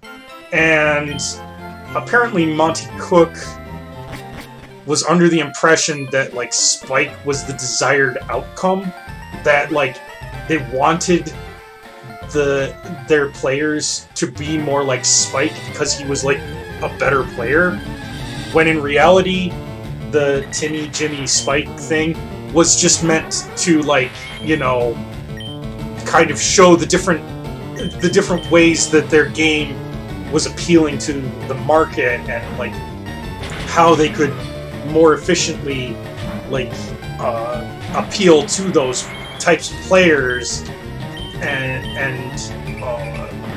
increase the popularity of the game by like including like more big monsters for the Jimmy players. So I do have a number 2 reason for always hating spellcasters. I play a rogue most of the time. My reason for hating spellcasters is knock. Knock is obnoxious. There's a when a spellcaster can literally do everybody else's job for them but better, that's bad design. And in fairness, like that spell has existed since the beginning of the game. It's bad design. But here's the thing, like in 1st and 2nd edition, a wizard would have 1 spell per day at level 1. Now, as they gain levels, they start to gain more spells, but you never have that many until you're very high level.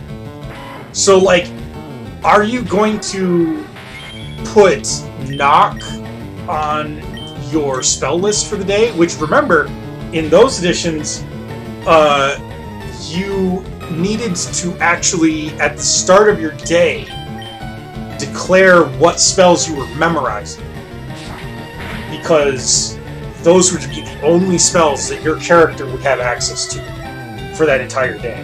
So you had to decide, is knock worth memorizing, or should I memorize something else? If you had a rogue in your party, there was probably no point to memorizing knock, because you could do it anyway. No, you might anticipate that there would be like some magically held door or something, but like it certainly wasn't something like your spells were a very limited resource, especially at lower level, and you didn't want to waste them on things that you could just duplicate with other characters in the party. Unfortunately, in 3rd edition happened. In 3rd edition, you gain additional spells based on your spellcasting attribute, in the case of Wizard's intelligence, I believe. So you ended up with more spells per day. And you rapidly gained more. And it could become a problem. Where the Wizard could afford to duplicate stuff. Plus, there were magic items in 3rd edition that you didn't have access to in like 1st and 2nd. Ouch. So the fact that D&D decided to go back to that level of bullshittery is why I dislike it. Because everything I dislike about 3rd, they tried to put back into 5th. Absolutely everything. Yeah, they toned it down a bit, but it's still there. I think that, like, a lot... Maybe like, I'm judging it too harshly because I didn't play a lot of it, but literally, as a rogue, my only job was to stand there till it was my turn to hit it with a stick. And that was like, all I did.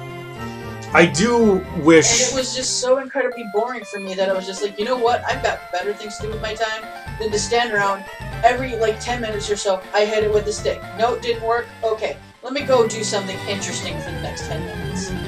Besides listening to you jerk-offs yammer on about all of your amazing spells. Yeah, I mean, to some extent that is a problem. Yeah, you think? 4th edition at least made every character feel special, feel wanted, feel like they're contributing.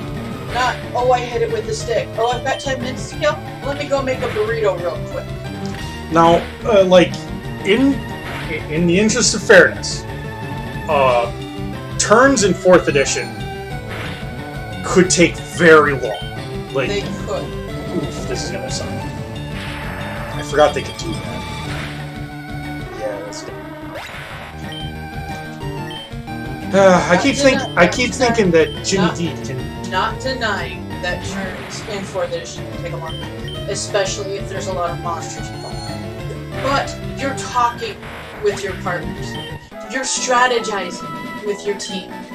You're not just, I hit it with the stick, okay, I've got 10 minutes to kill while we go through everybody else. You're still engaged. That is true. There's a lot also There's zero engagement that I felt with 5th. Zero. I was just there to fill a void. I mean, I think that you could have fun with 5th edition if things had been different than the experience Listen, that you had. I'll just stick down to a slimmed down, trimmed down, bloat removed 4th. Make the attributes 1, 2, 3, and make feats kind of very trimmed down. You only get a few. Trim out half the powers, and you're golden. Oh my god! Great. The feats in 4th edition. I'm a huge 4th edition fanboy, and I absolutely have to rant about this for a second. Like the feats in 4th edition, they're terrible. They're goddamn awful. It's easily the worst part of the entire game. Like there are so many feats. There are thousands. Like, I'm not even kidding. There are literally thousands of feats in 4th edition. And every single one is like, hey, now you get a +1 bonus to scratching your asshole in the rain on Tuesdays. Like, they're so narrowly focused. And it just, like, oh my god, there's a handful that are good. Like, obviously, not all of them are friggin' useless, but like a ton of them are just like little minor things. And then like the good ones can be so ridiculously overpowering. Or they stack in ways that like you really don't want them to stack. With results that combined with certain magic items, like anything that raises your defense against opportunity attacks can be combined with the Badge of the Berserker item to basically make your character indestructible when they charge, and they can charge like every turn. So you agree with me? I agree that 4th edition, if you trimmed out some legacy crap and some BS, would have been a better use of everybody's time than trying to go back to 3 and 3.5 and remake that to get back a fan base which abandoned that. I will agree that I would prefer that 5th edition took a few more cues. Instead, they told everybody who was a fan of 4th edition, go fuck yourselves, we want to get back the Pathfinder crowd.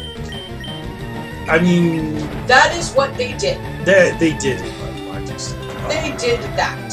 So now people who played 4th are just like, well, this abandoned us. Why should we even play 5th edition? Because it gives us nothing. It takes everything away. It takes away your warlord.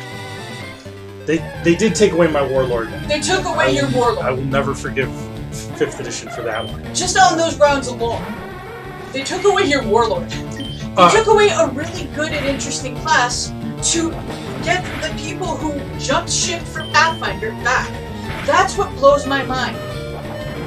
One man who decided, yeah, I liked this version better. Let's just abandon everybody who stayed with us through 4th and didn't jump ship. Let's reward the ones that jumped ship. That's my problem with 5th. Yeah, I mean that's I felt fair. abandoned by D&D. D&D said, "You're not good enough to play our game. We want to get the Pathfinder here." Then why should I give them any money or any time or even any acknowledgement that 5th edition exists? I mean that's fair. Thank you. I still think that 5th edition is fine. Like, Yeah, like I said, yeah, it's not yeah. it's not my favorite, It's but fine. it's So is an good enough. ultra well done steak with ketchup is fine. I mean, no, that's a war crime. Doing well done steaks with ketchup? No. Also, this grind is starting to really take a while, isn't it? That's what 5th edition is to me. I've been ranting about D&D. It's a well done steak with ketchup. I don't want it, and I don't want to know it exists. But other people might look at it and go, "Yeah, that's pretty tasty." I don't want any part of it. I mean, it's fine. I don't want anybody who plays 5th edition to feel like, you know, I'm attacking the game or I'm bragging on it or anything. Like, I think No, I don't care. They can think that I'm ragging on it because I truly and honestly am. It has taken martial characters once again and just put them on the back burner in favor of spellcasters. I name one good martial character. I mean, Battlemaster Fighter is actually pretty decent in 5th edition. So is a lot of the thieves. Arcane Trickster in particular is really good. Most of the Barbarian builds, except for the Frenzied Barbarian or the Berserker Barbarian, whatever it's called, the one from the Player's Handbook that. So you'd say about maybe a dozen. I'd say that it's uneven and it favors casters more than martial. Shit, it favors casters because that's by design. It's supposed to favor casters because that's what they wanted to do. They wanted to get the 3.5 count back. That is it. I feel like the real problem with 5th edition, in terms of character balance, is that like the subclasses can vary wildly. I mean, like the Divination Wizard, crazy overpowered. Like they get to like again. To reiterate the problems, huge focus on spellcasters, huge focus on solitary play rather than group play, huge massive problem with the fact that they just pull shit out of their ass. I mean, the pulling shit out of their ass is definitely a problem. It doesn't teach anything, and for people who are jumping in to 5th edition, and they've never played anything else, they're going to be lost, confused, and frustrated. How do you call that a flagship game? I mean, fair. I don't want to get angry comments. They should play Fate. I don't want to get angry comments from people or saying Star Wars. Being unfair to 5th edition because I play Palladium. That's at least a riot. Oh my god! Don't play Palladium games.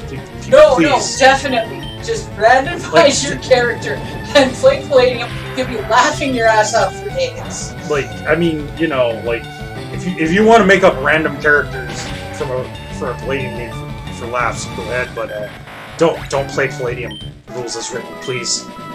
Like, I don't even know if you can. Like I don't know if it's physically possible to play a Palladium game rules as written. I'm pretty sure that the rules as written don't work. Who the hell knows? Certainly not Kevin Zimbona, the guy.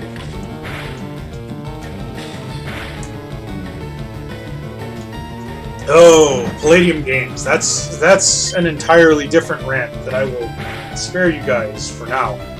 I really want Jimmy D here to get up a little bit higher, but this is really... And I'm just going to say really this once. What is somebody who's a fan of 5th edition going to say? That spellcasters aren't favored? That they're not pulling rules out of their ass? I would say that...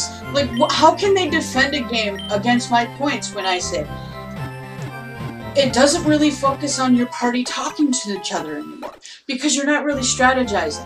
I would argue that the caster imbalance in 5th edition is far less of an issue and that casters in 5th edition are not the like god emperors that casters in 3.5 were, and that the difference between like different caster classes can be stark.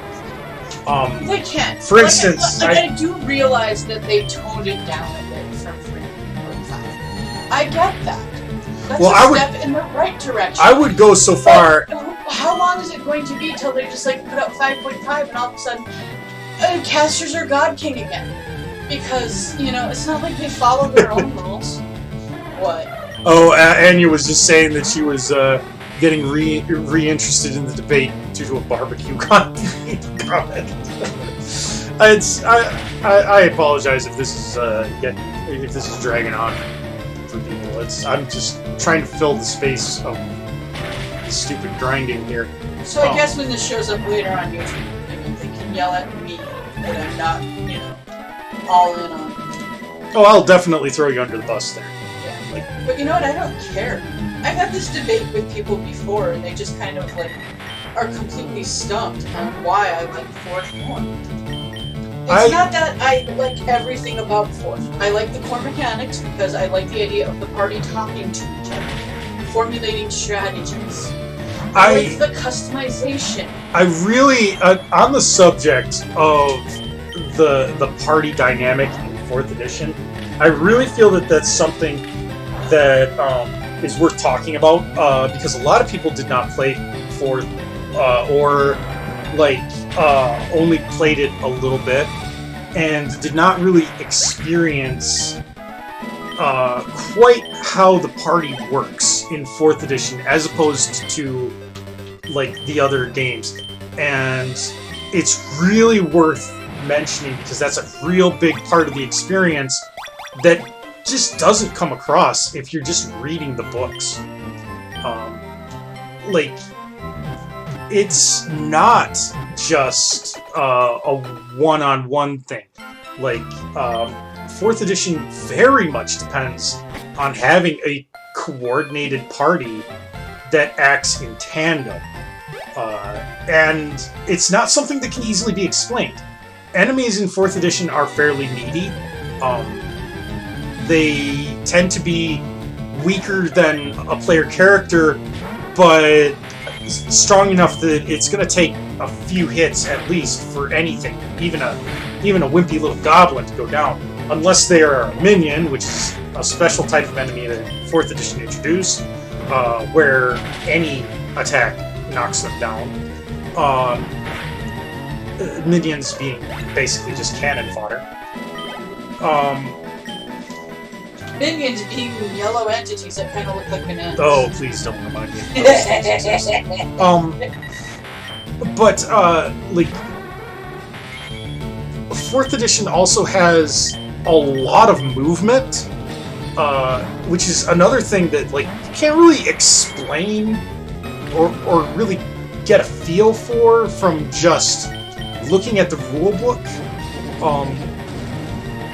4th edition battles, like if I had one word to describe them, it would be dynamic.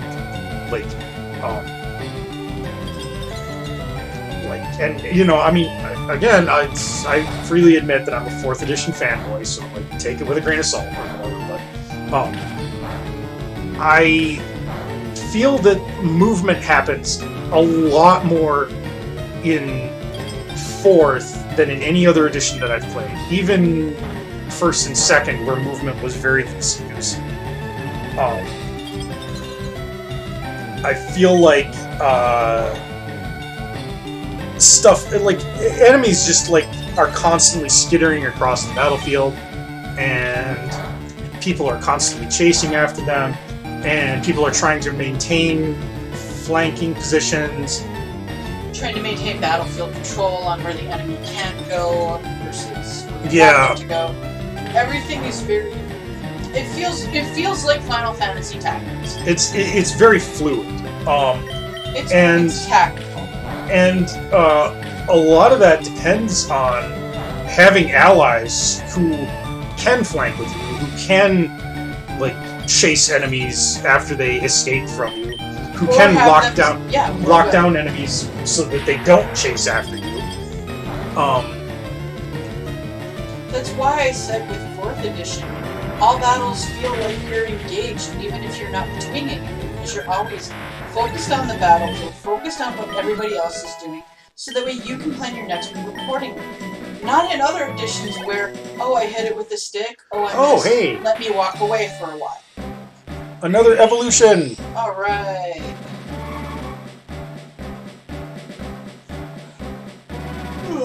I do really enjoy that 4th edition fights are as And that's as something fluid I as feel that. 5th edition just ripped out. And it was like one of the best things from 4th edition. That they could have brought forward, could have kept, but they didn't. I mean, I feel like there was an effort in 5th to do that, but I feel like it was a half-hearted effort. Half-hearted because he said himself he where... didn't care for it. So he was just going to make the same game they just made, but I guess better, but not really. Again, 4th edition has flaws. No, there we are. Oh, a lot of flaws. It's got bloat up the wazoo. It carries a pendulum-like device. There once was an incident in which it took away a child it hypnotized. That's horrifying. Yeah, that is. Okay, are you any good now, by the way? Like, let's check his stats. Insomnia prevents sleep. Those are not great stats, honestly. No. Attack 49, special attack 46. Special defense is really high. Okay, well.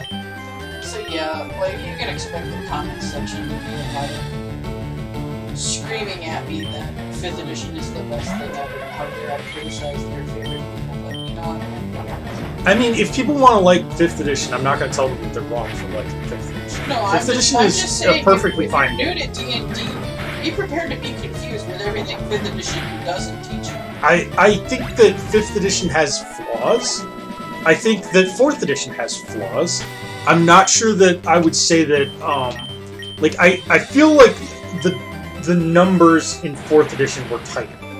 Like, they spent more time getting the math right. But in fairness, it took them until Monster Manual 3, which was like 2 years into 4th edition's life cycle, before that happened. I explained why I'm not a fan of it, and it largely boils down to, while I liked 4th, I think 4th could have been worked on, 4th could have been made better, but the people in charge just pretty much told us to go piss off. They weren't interested. I would really like to see more options for. Alright, let's see. Can you actually, now that you're fully evolved, can you actually fight one of these things at the, like, it's even a lower level? I mean, people can play what they want. I mean, people can play Fatal if that's their bag. I don't care. Nobody plays Fatal. Ugh. People can play Vampire the Masquerade. I don't care. My point is that critical. I hold Us. no love or respect for what D&D has become. Because I feel that they don't respect their players.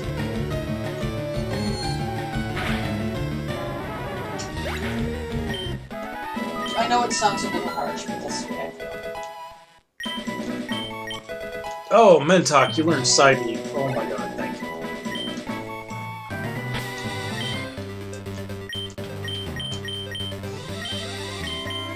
I sound like one- a drunk.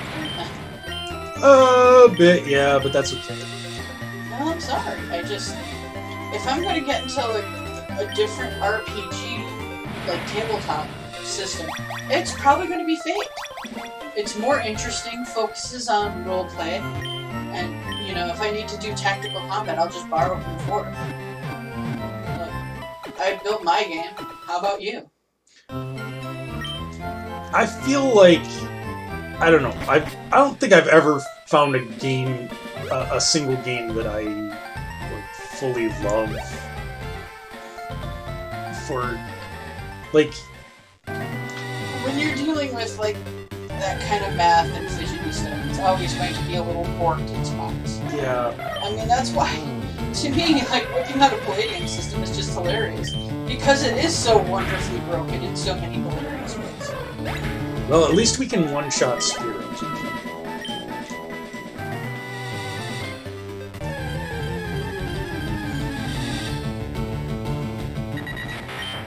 Oh, it's just...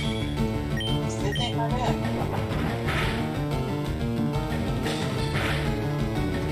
Okay. We can deal with Doduos. That's cool. Getting a little better here, guys. Deadlands was a fun system. Deadlands, I feel like, was a really cool setting with a system that was amazingly inspired, but like Poorly fell apart executed. when you actually tried to play it. But it was still really cool. It was really cool.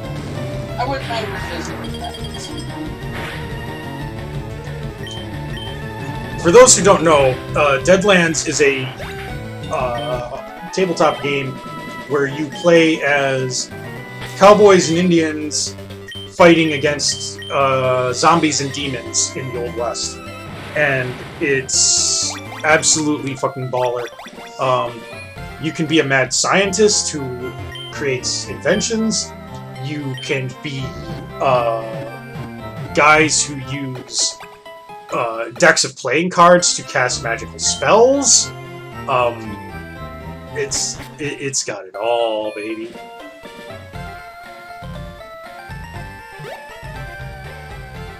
The system, unfortunately, is borked to tell, but I do like that when you're creating a character, the method that they suggest is to draw a bunch of cards from a deck of playing cards, and those cards determine like what your attributes start at and stuff.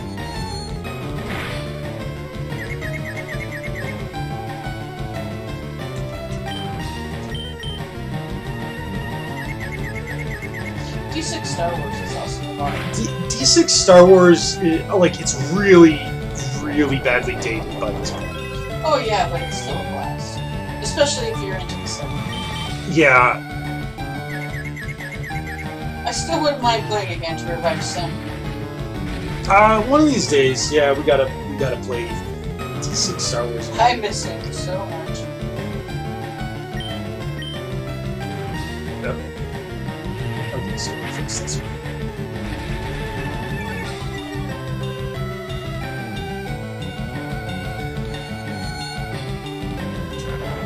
Go to sleep, Eradicate. There you go.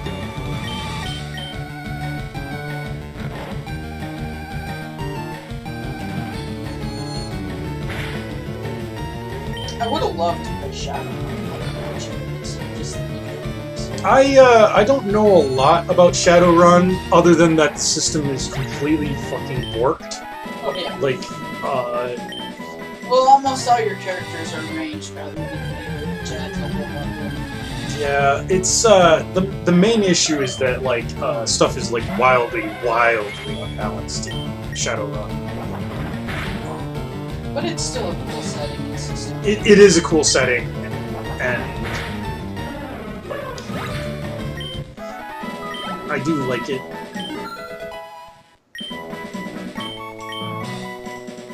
Okay, Doug Digger. Almost up to 30. Once you hit 30, I'm taking that experience share with you and put it on somebody else.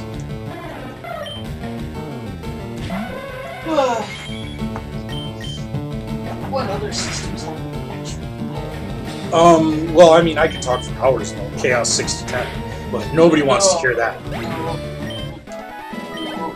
Nobody ever wants to hear my Chaos 6 to 10 stories. No.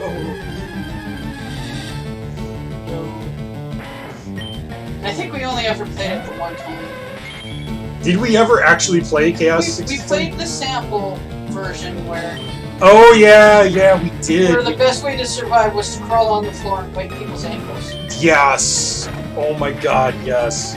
Didn't even survive, but that was like because the game is so incredibly it's tragically hilarious. Let's just put it that way. Yeah, that's one way of putting it. Like, I love that the game author forgot to include any penalty whatsoever for being on the ground. Like, I think enemies get like a +1 to hit you if you're on the ground, but you also get like a +2 to defense if you're on the ground. So I mean, I guess it's do that.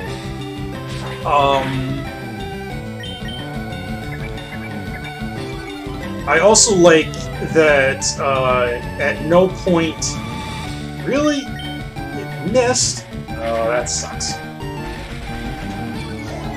Starting over from scratch. It's okay though. He literally can't kill us. Can't do anything to us. I like that in Chaos 6010 they forgot to include the part in the rulebook that tells you how like experience works in that game and leveling up. It doesn't make any sense. It's almost like a palladium system. Yeah. Sorry, that's not fair. It's absolutely fair because it's super heavily inspired by Palladium games. That much is obvious. It's full of percentile tables and stuff. And yeah, Mephris did play it with us, and her character's last actions were, after she got knocked down from an attack, she like snake crawled across a warehouse at full speed, because there's no speed penalty for being prone, and like tried to bite somebody in the ankles. Which didn't work, because as it turns out, like the starter adventure recommended for like beginner characters includes a bunch of fights with enemies that are above first level and are ridiculously deadly. They're gonna kick your butt hard.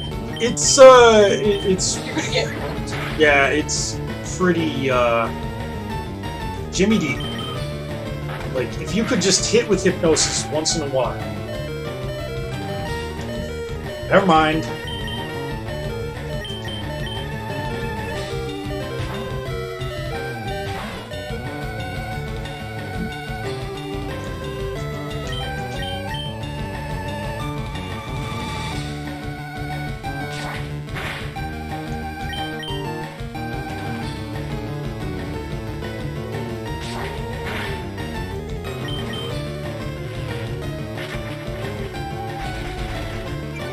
You know, I think that Jimmy D is at least high enough level that we can probably consider going into the gym to do our grinding from here. Yeah, I think the only other system we played was yours. I've made a couple of different systems, most of them terrible, but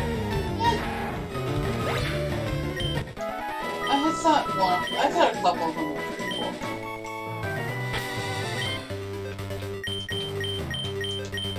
one of these days I'm going to actually finish a game system enough to actually, like, write it up and release it.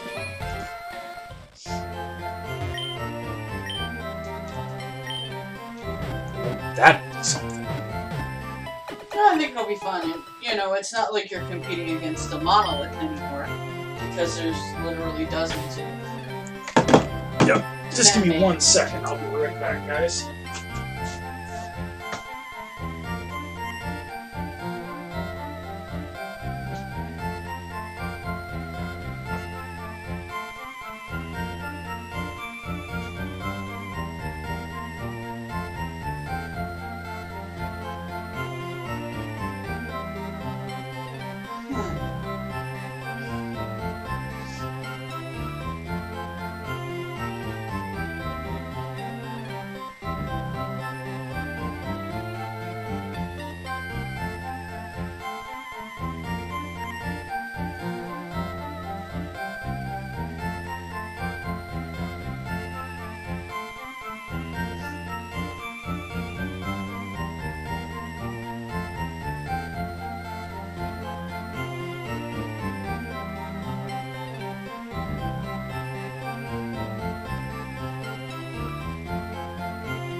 the table and bring him the tissues? I think my nose is dripping. It's uncomfortable.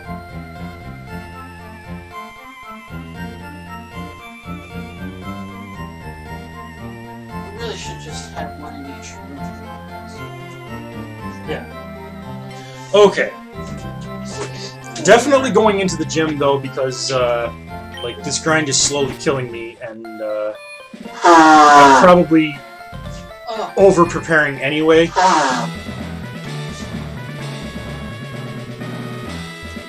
Yeah, attack me. Pokemon is about strategy. Okay.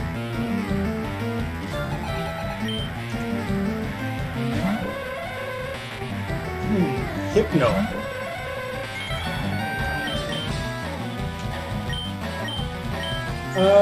Let's see.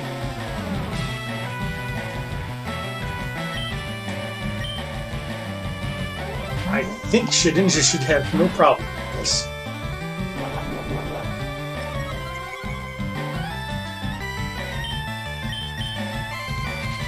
Oh, that's bad.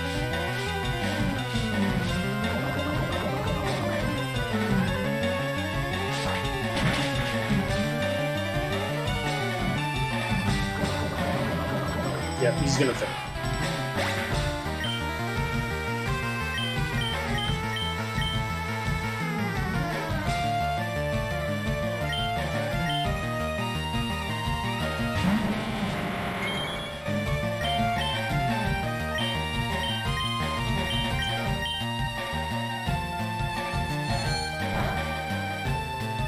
It's not very effective, brah.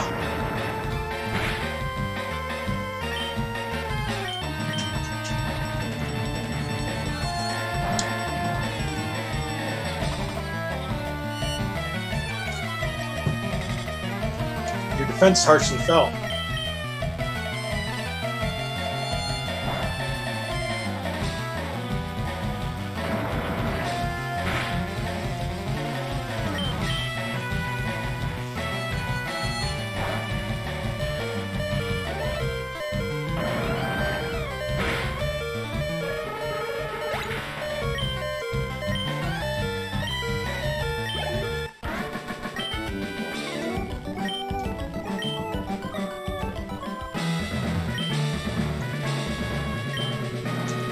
Okay, so what we have learned here is that that gym is really tough for our team to deal with.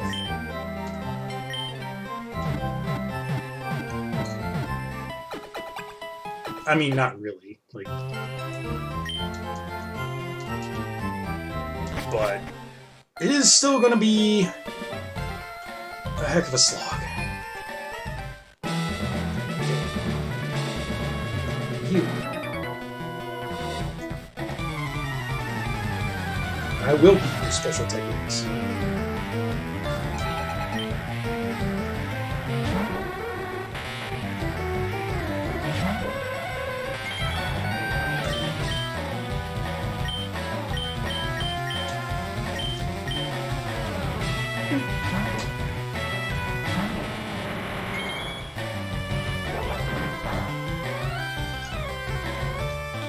What's wrong with you? You just headbutt people for no reason?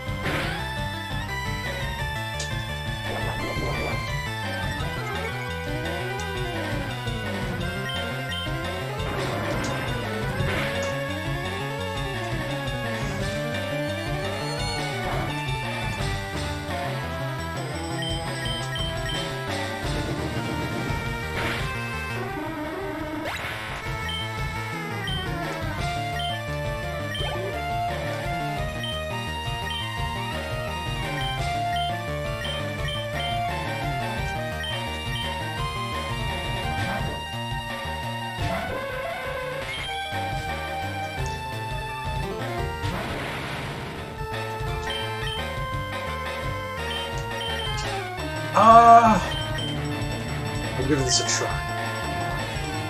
Recover at full hit points, eh? Good strategy, dude.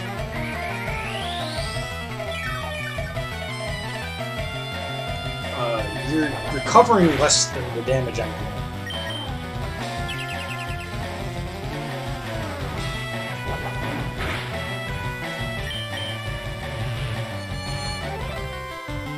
Not the strategy I would have chosen, but we'll see how it works for you.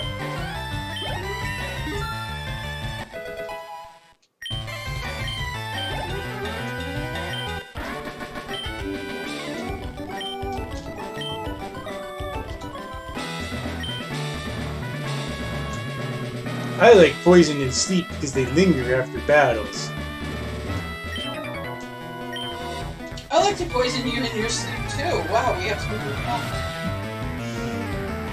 It annoys me that all of the people in this gym use psychic Pokemon instead of using, you know, poison Pokemon in the poison gym. Yeah, but if they did that, then everything would just be grass, so...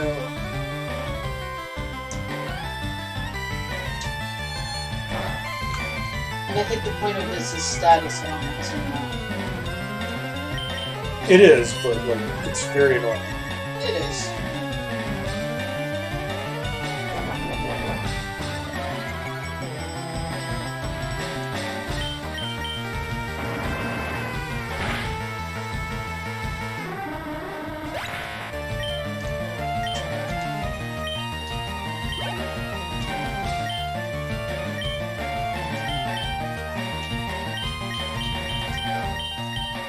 I just gotta get these the XP going for these guys. The experience is...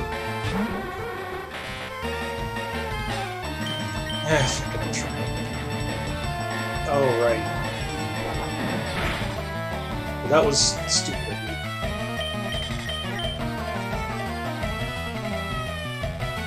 And poison gas missed.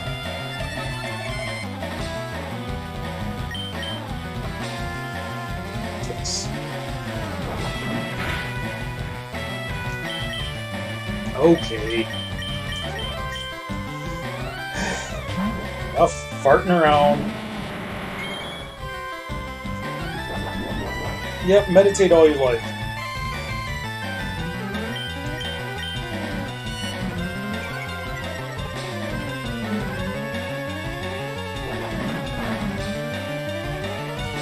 That's after 2 attack ups.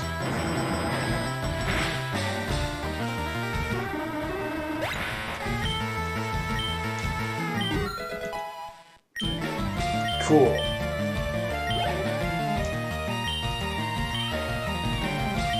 Kadabra.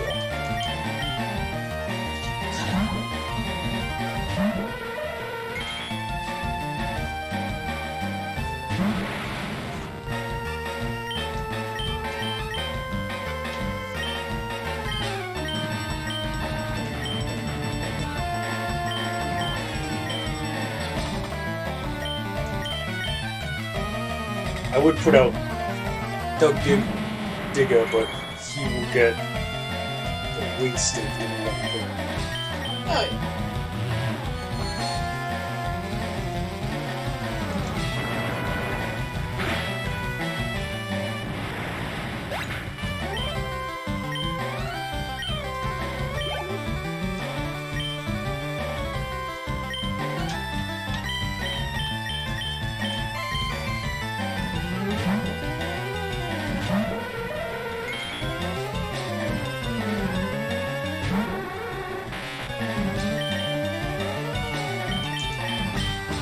Okay.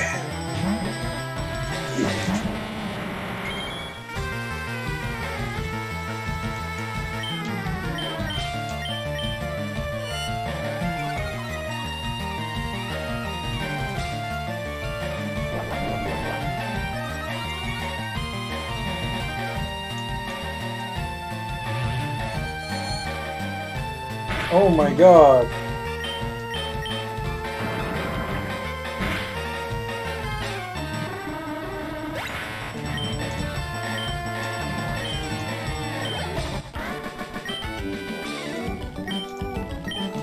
I'm done for.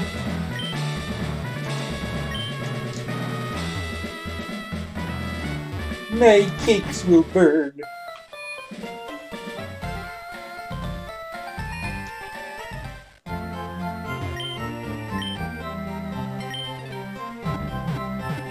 You can see why I was so adamant on leveling these guys up, because like even level 30 is woefully inadequate for what they're doing in there. Oh.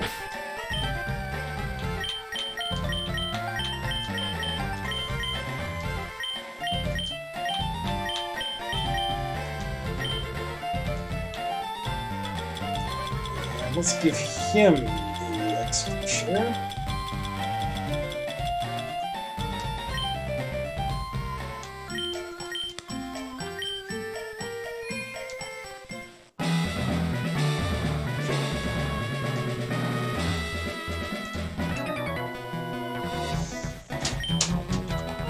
Oh, great. Ninjas use animals. Fascinating.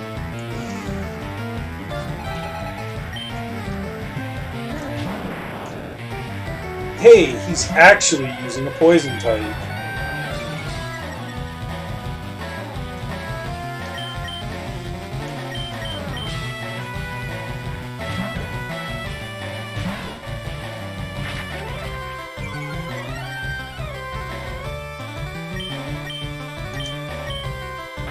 Oh, boy.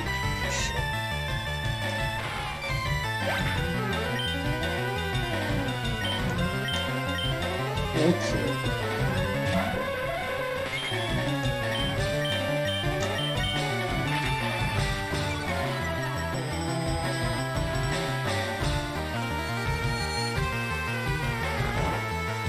Take a nap.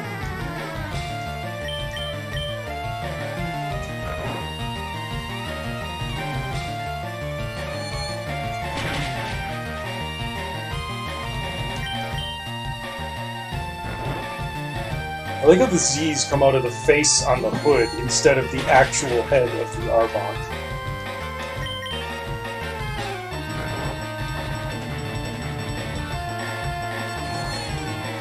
Hey look, Jimmy D actually did something.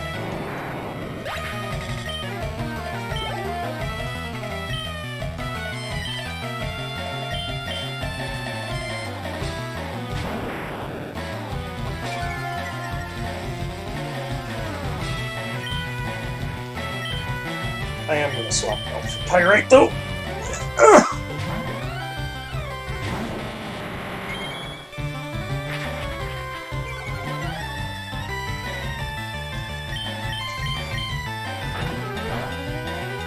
Never effective, brah.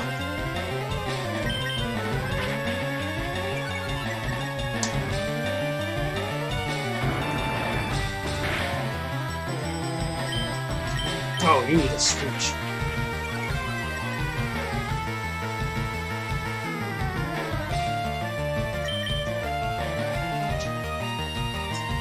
You got Leer and Screech? What the hell is wrong with your trainer? Like, I want him to have two moves that do the exact same thing, only one does it better.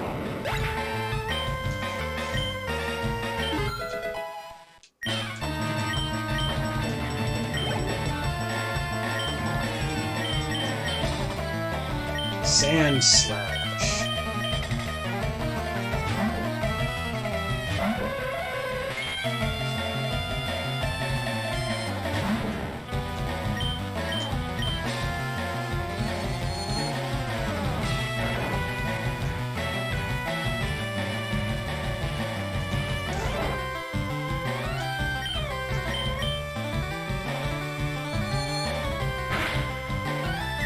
Kind of wish I had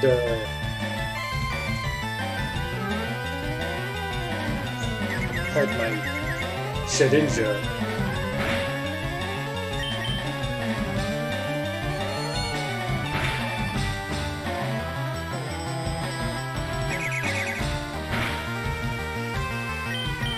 Too little, too late, my friend.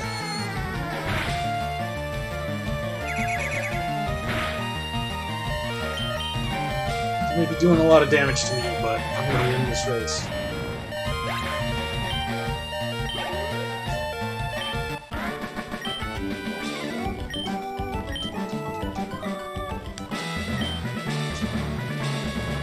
Okay.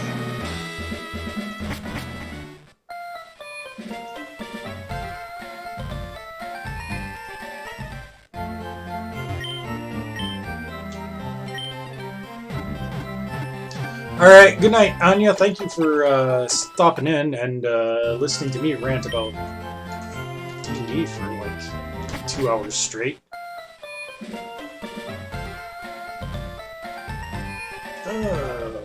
Let's see. What do we got? What do we got? What do we got? Next. Yep, I know. No, actually, like, I can kind of see the invisible walls, so it's not actually a big problem.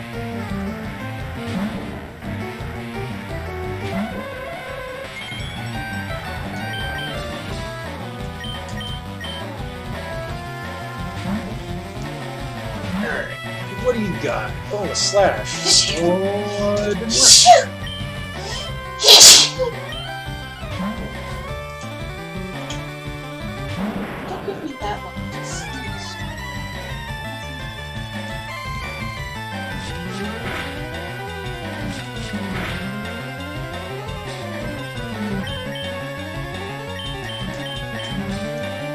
You're gonna pull him out, I'll pull mine out.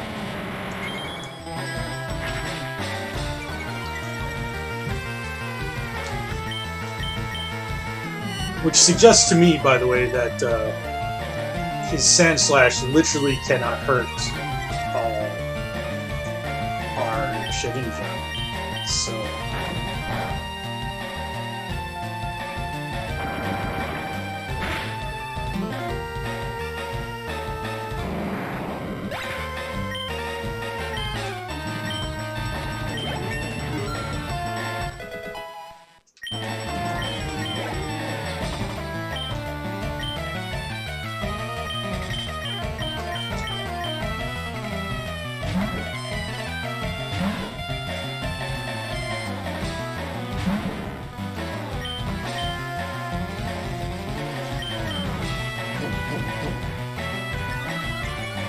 yeah, you do that.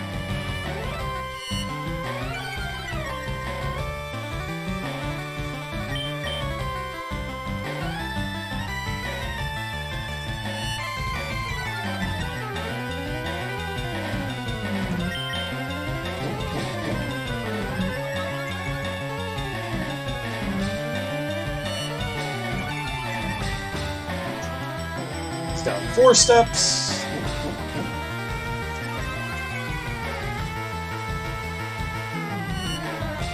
Down 5 steps. That's probably it.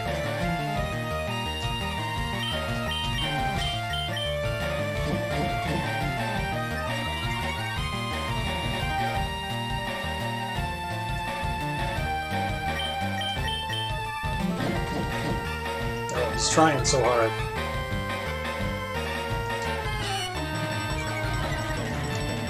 Back to -5 steps. Defense.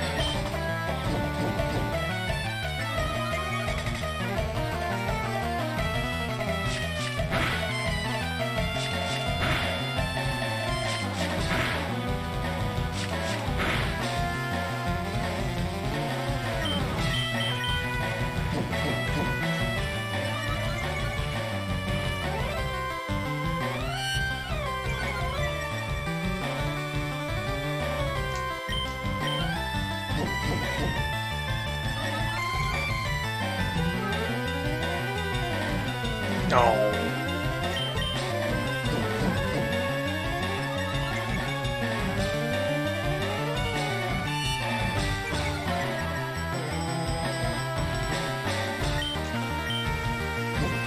This is like all you can do is just defense for all. Why do you keep missing?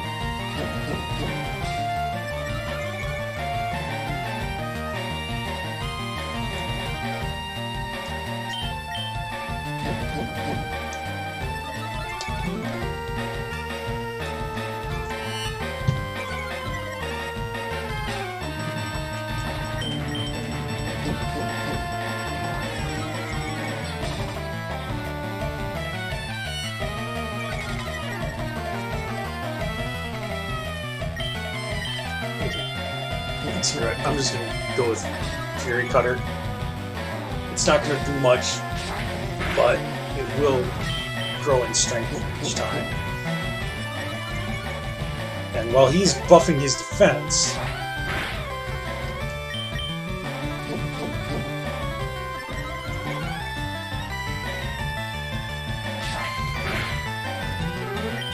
it's not gonna save him.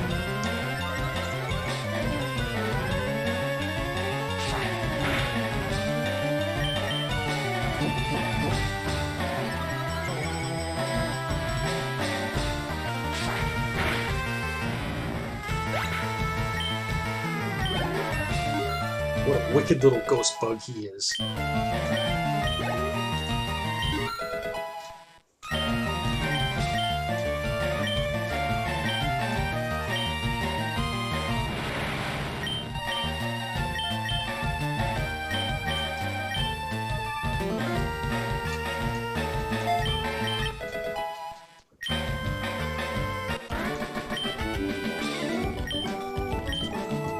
Oh, you've got it. What's the hit?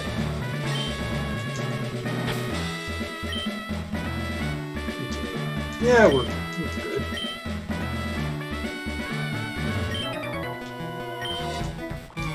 What did I descend from? My testicles, biatch.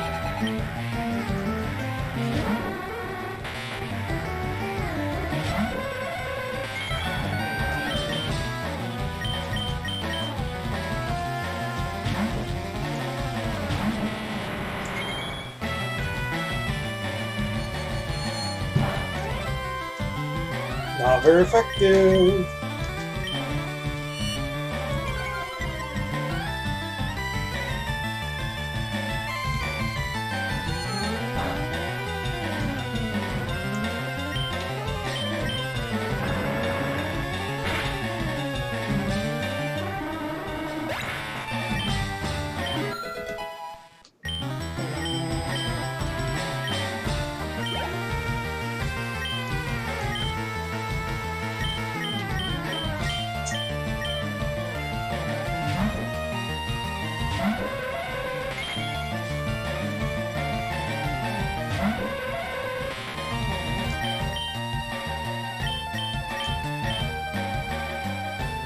Hut.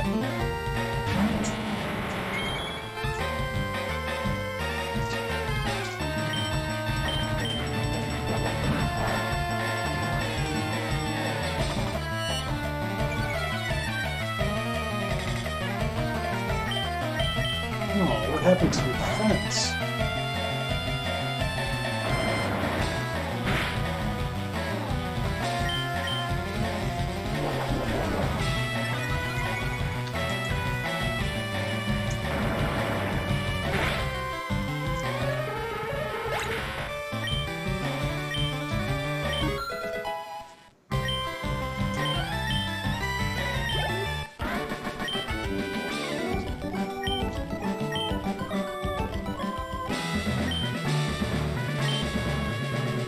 Okay. That's the last guy in the gym, other than Koga himself. I think I'm just gonna go for it. We've got some woefully underleveled mons, but I really think between Pyrite and Pete, we can pretty much just mop the floor with them.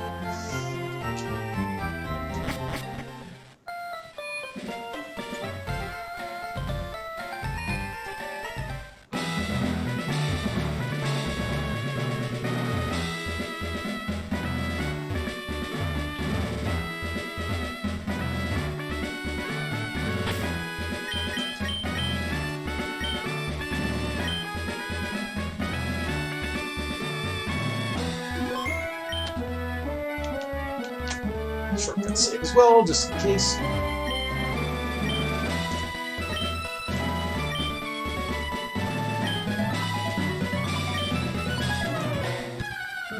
Okay.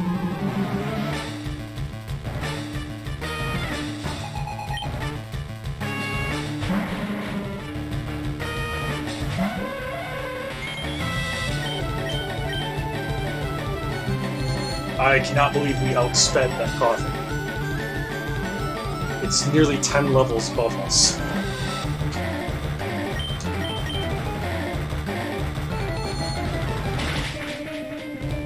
Oh my god.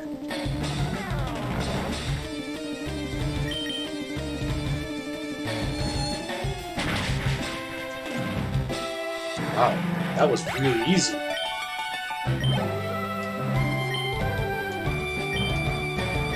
No, I'll stay in it.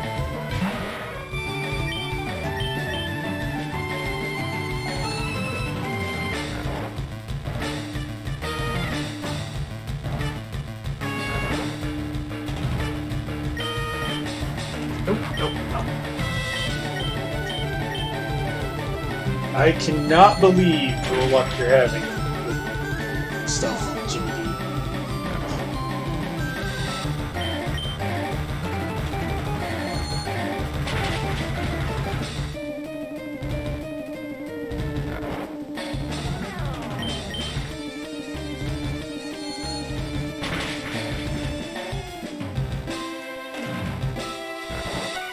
Wow.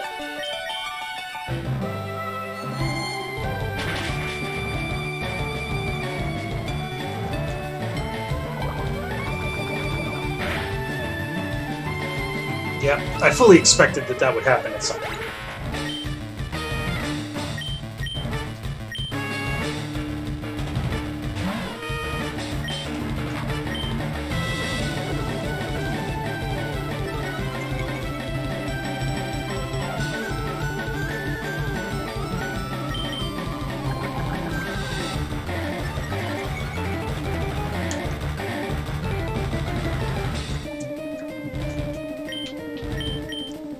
Okay.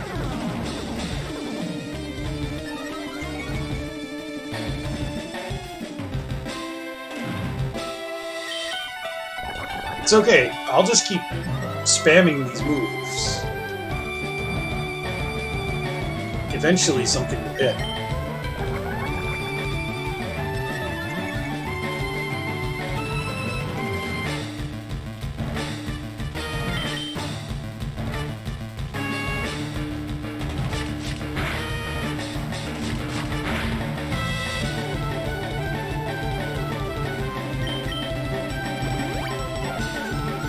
Oh, hyper potion. I forgot to do those.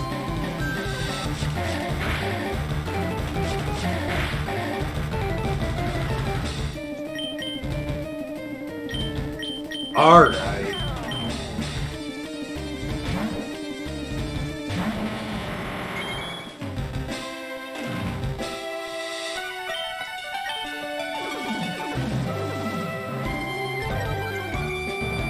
He likes to spam evasion, which sucks, but whatever. I don't need this to do a lot of damage.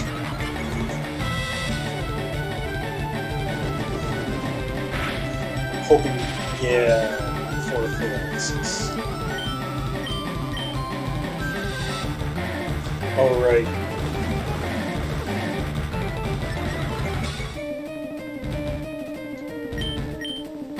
I've got a lot of PP for Screech.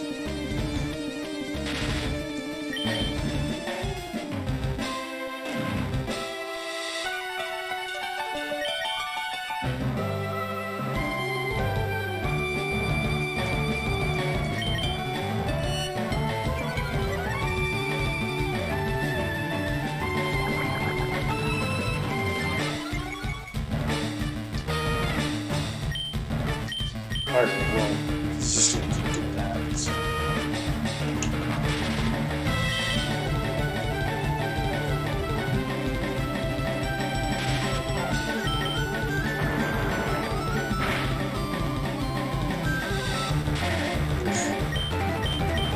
I'd be better off with Dragon Breath.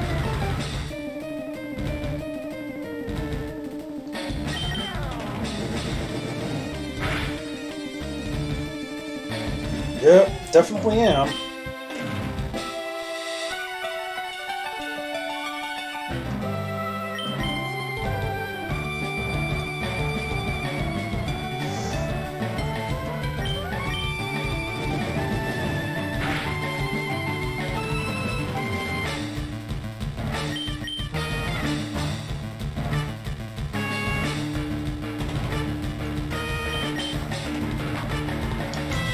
It's going to be a hell of a fight.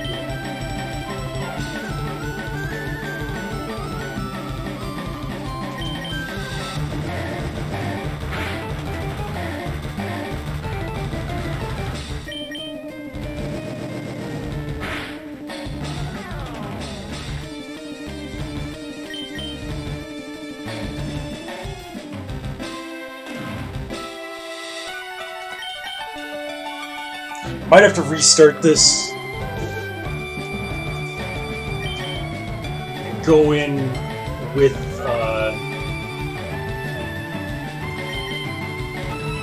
something that can take Muck out before he can spam his evasion moves.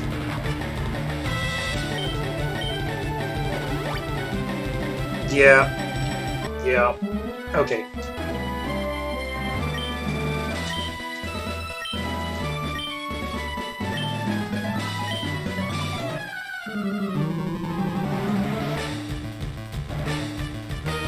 So for Muck, I'm just gonna have to have P.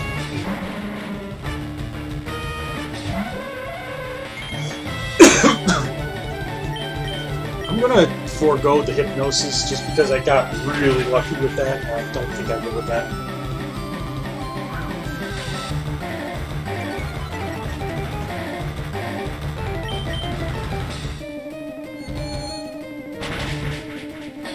There.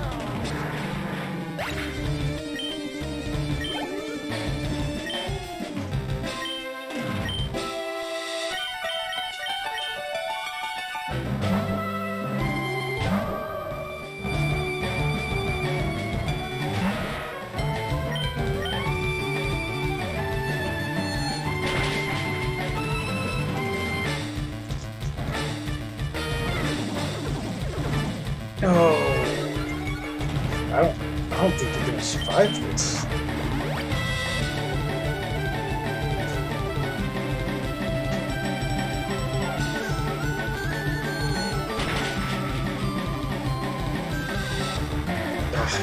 Got him on the second. Cool.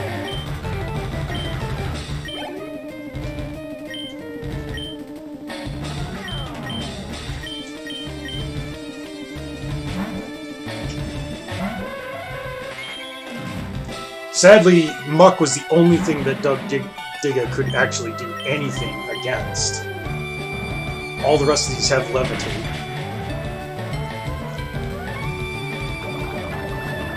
Yeah, toxic. I was fully prepared for that.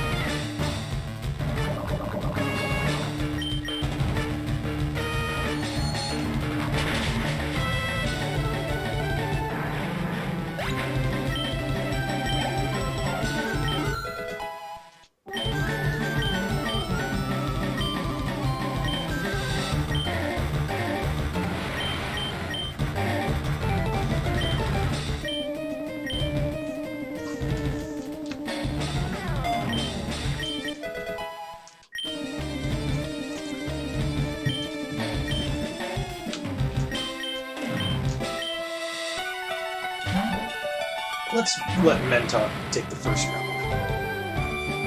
I don't know if this is going to work too well, but...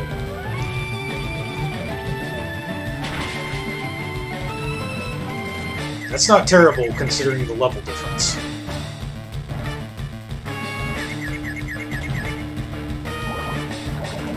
That's probably going to knock something. Yep. That's okay.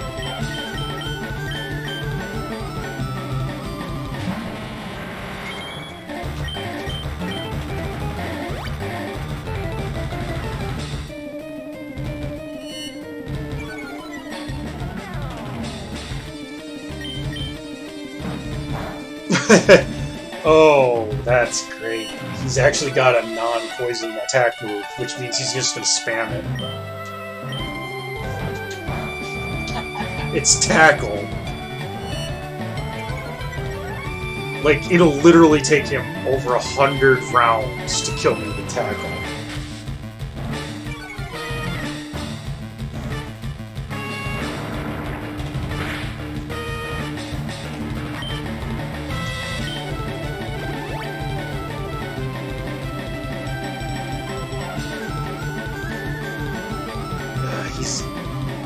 just trying to use accuracy spam now because it's the only thing he's got.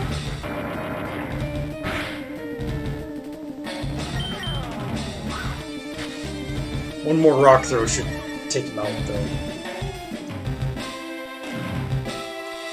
It's just got to connect.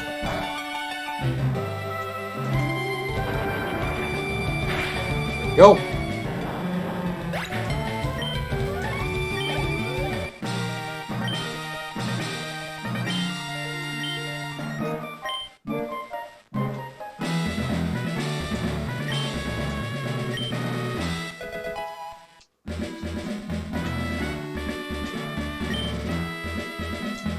Cool. Okay. Yeah, I know. Poison.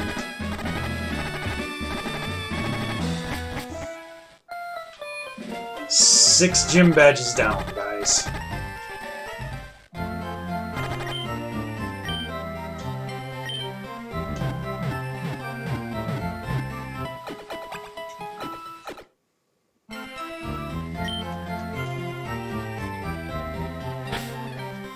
Okay.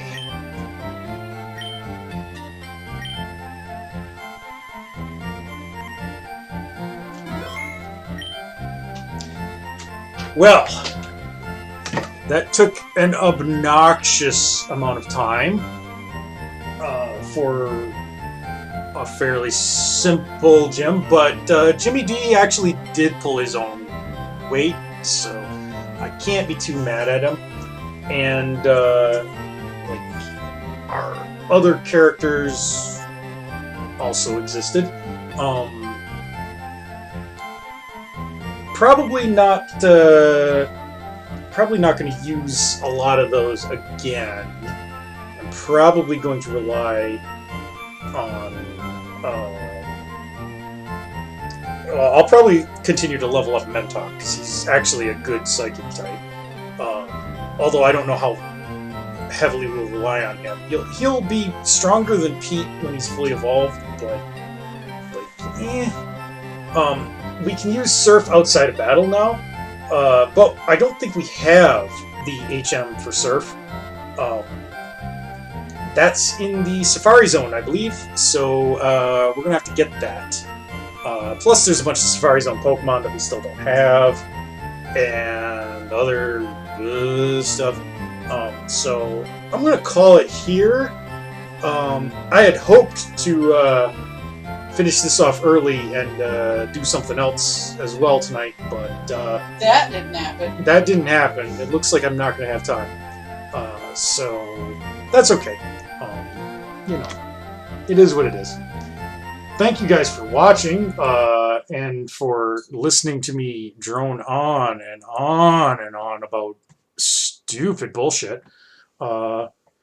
Tomorrow, I don't know.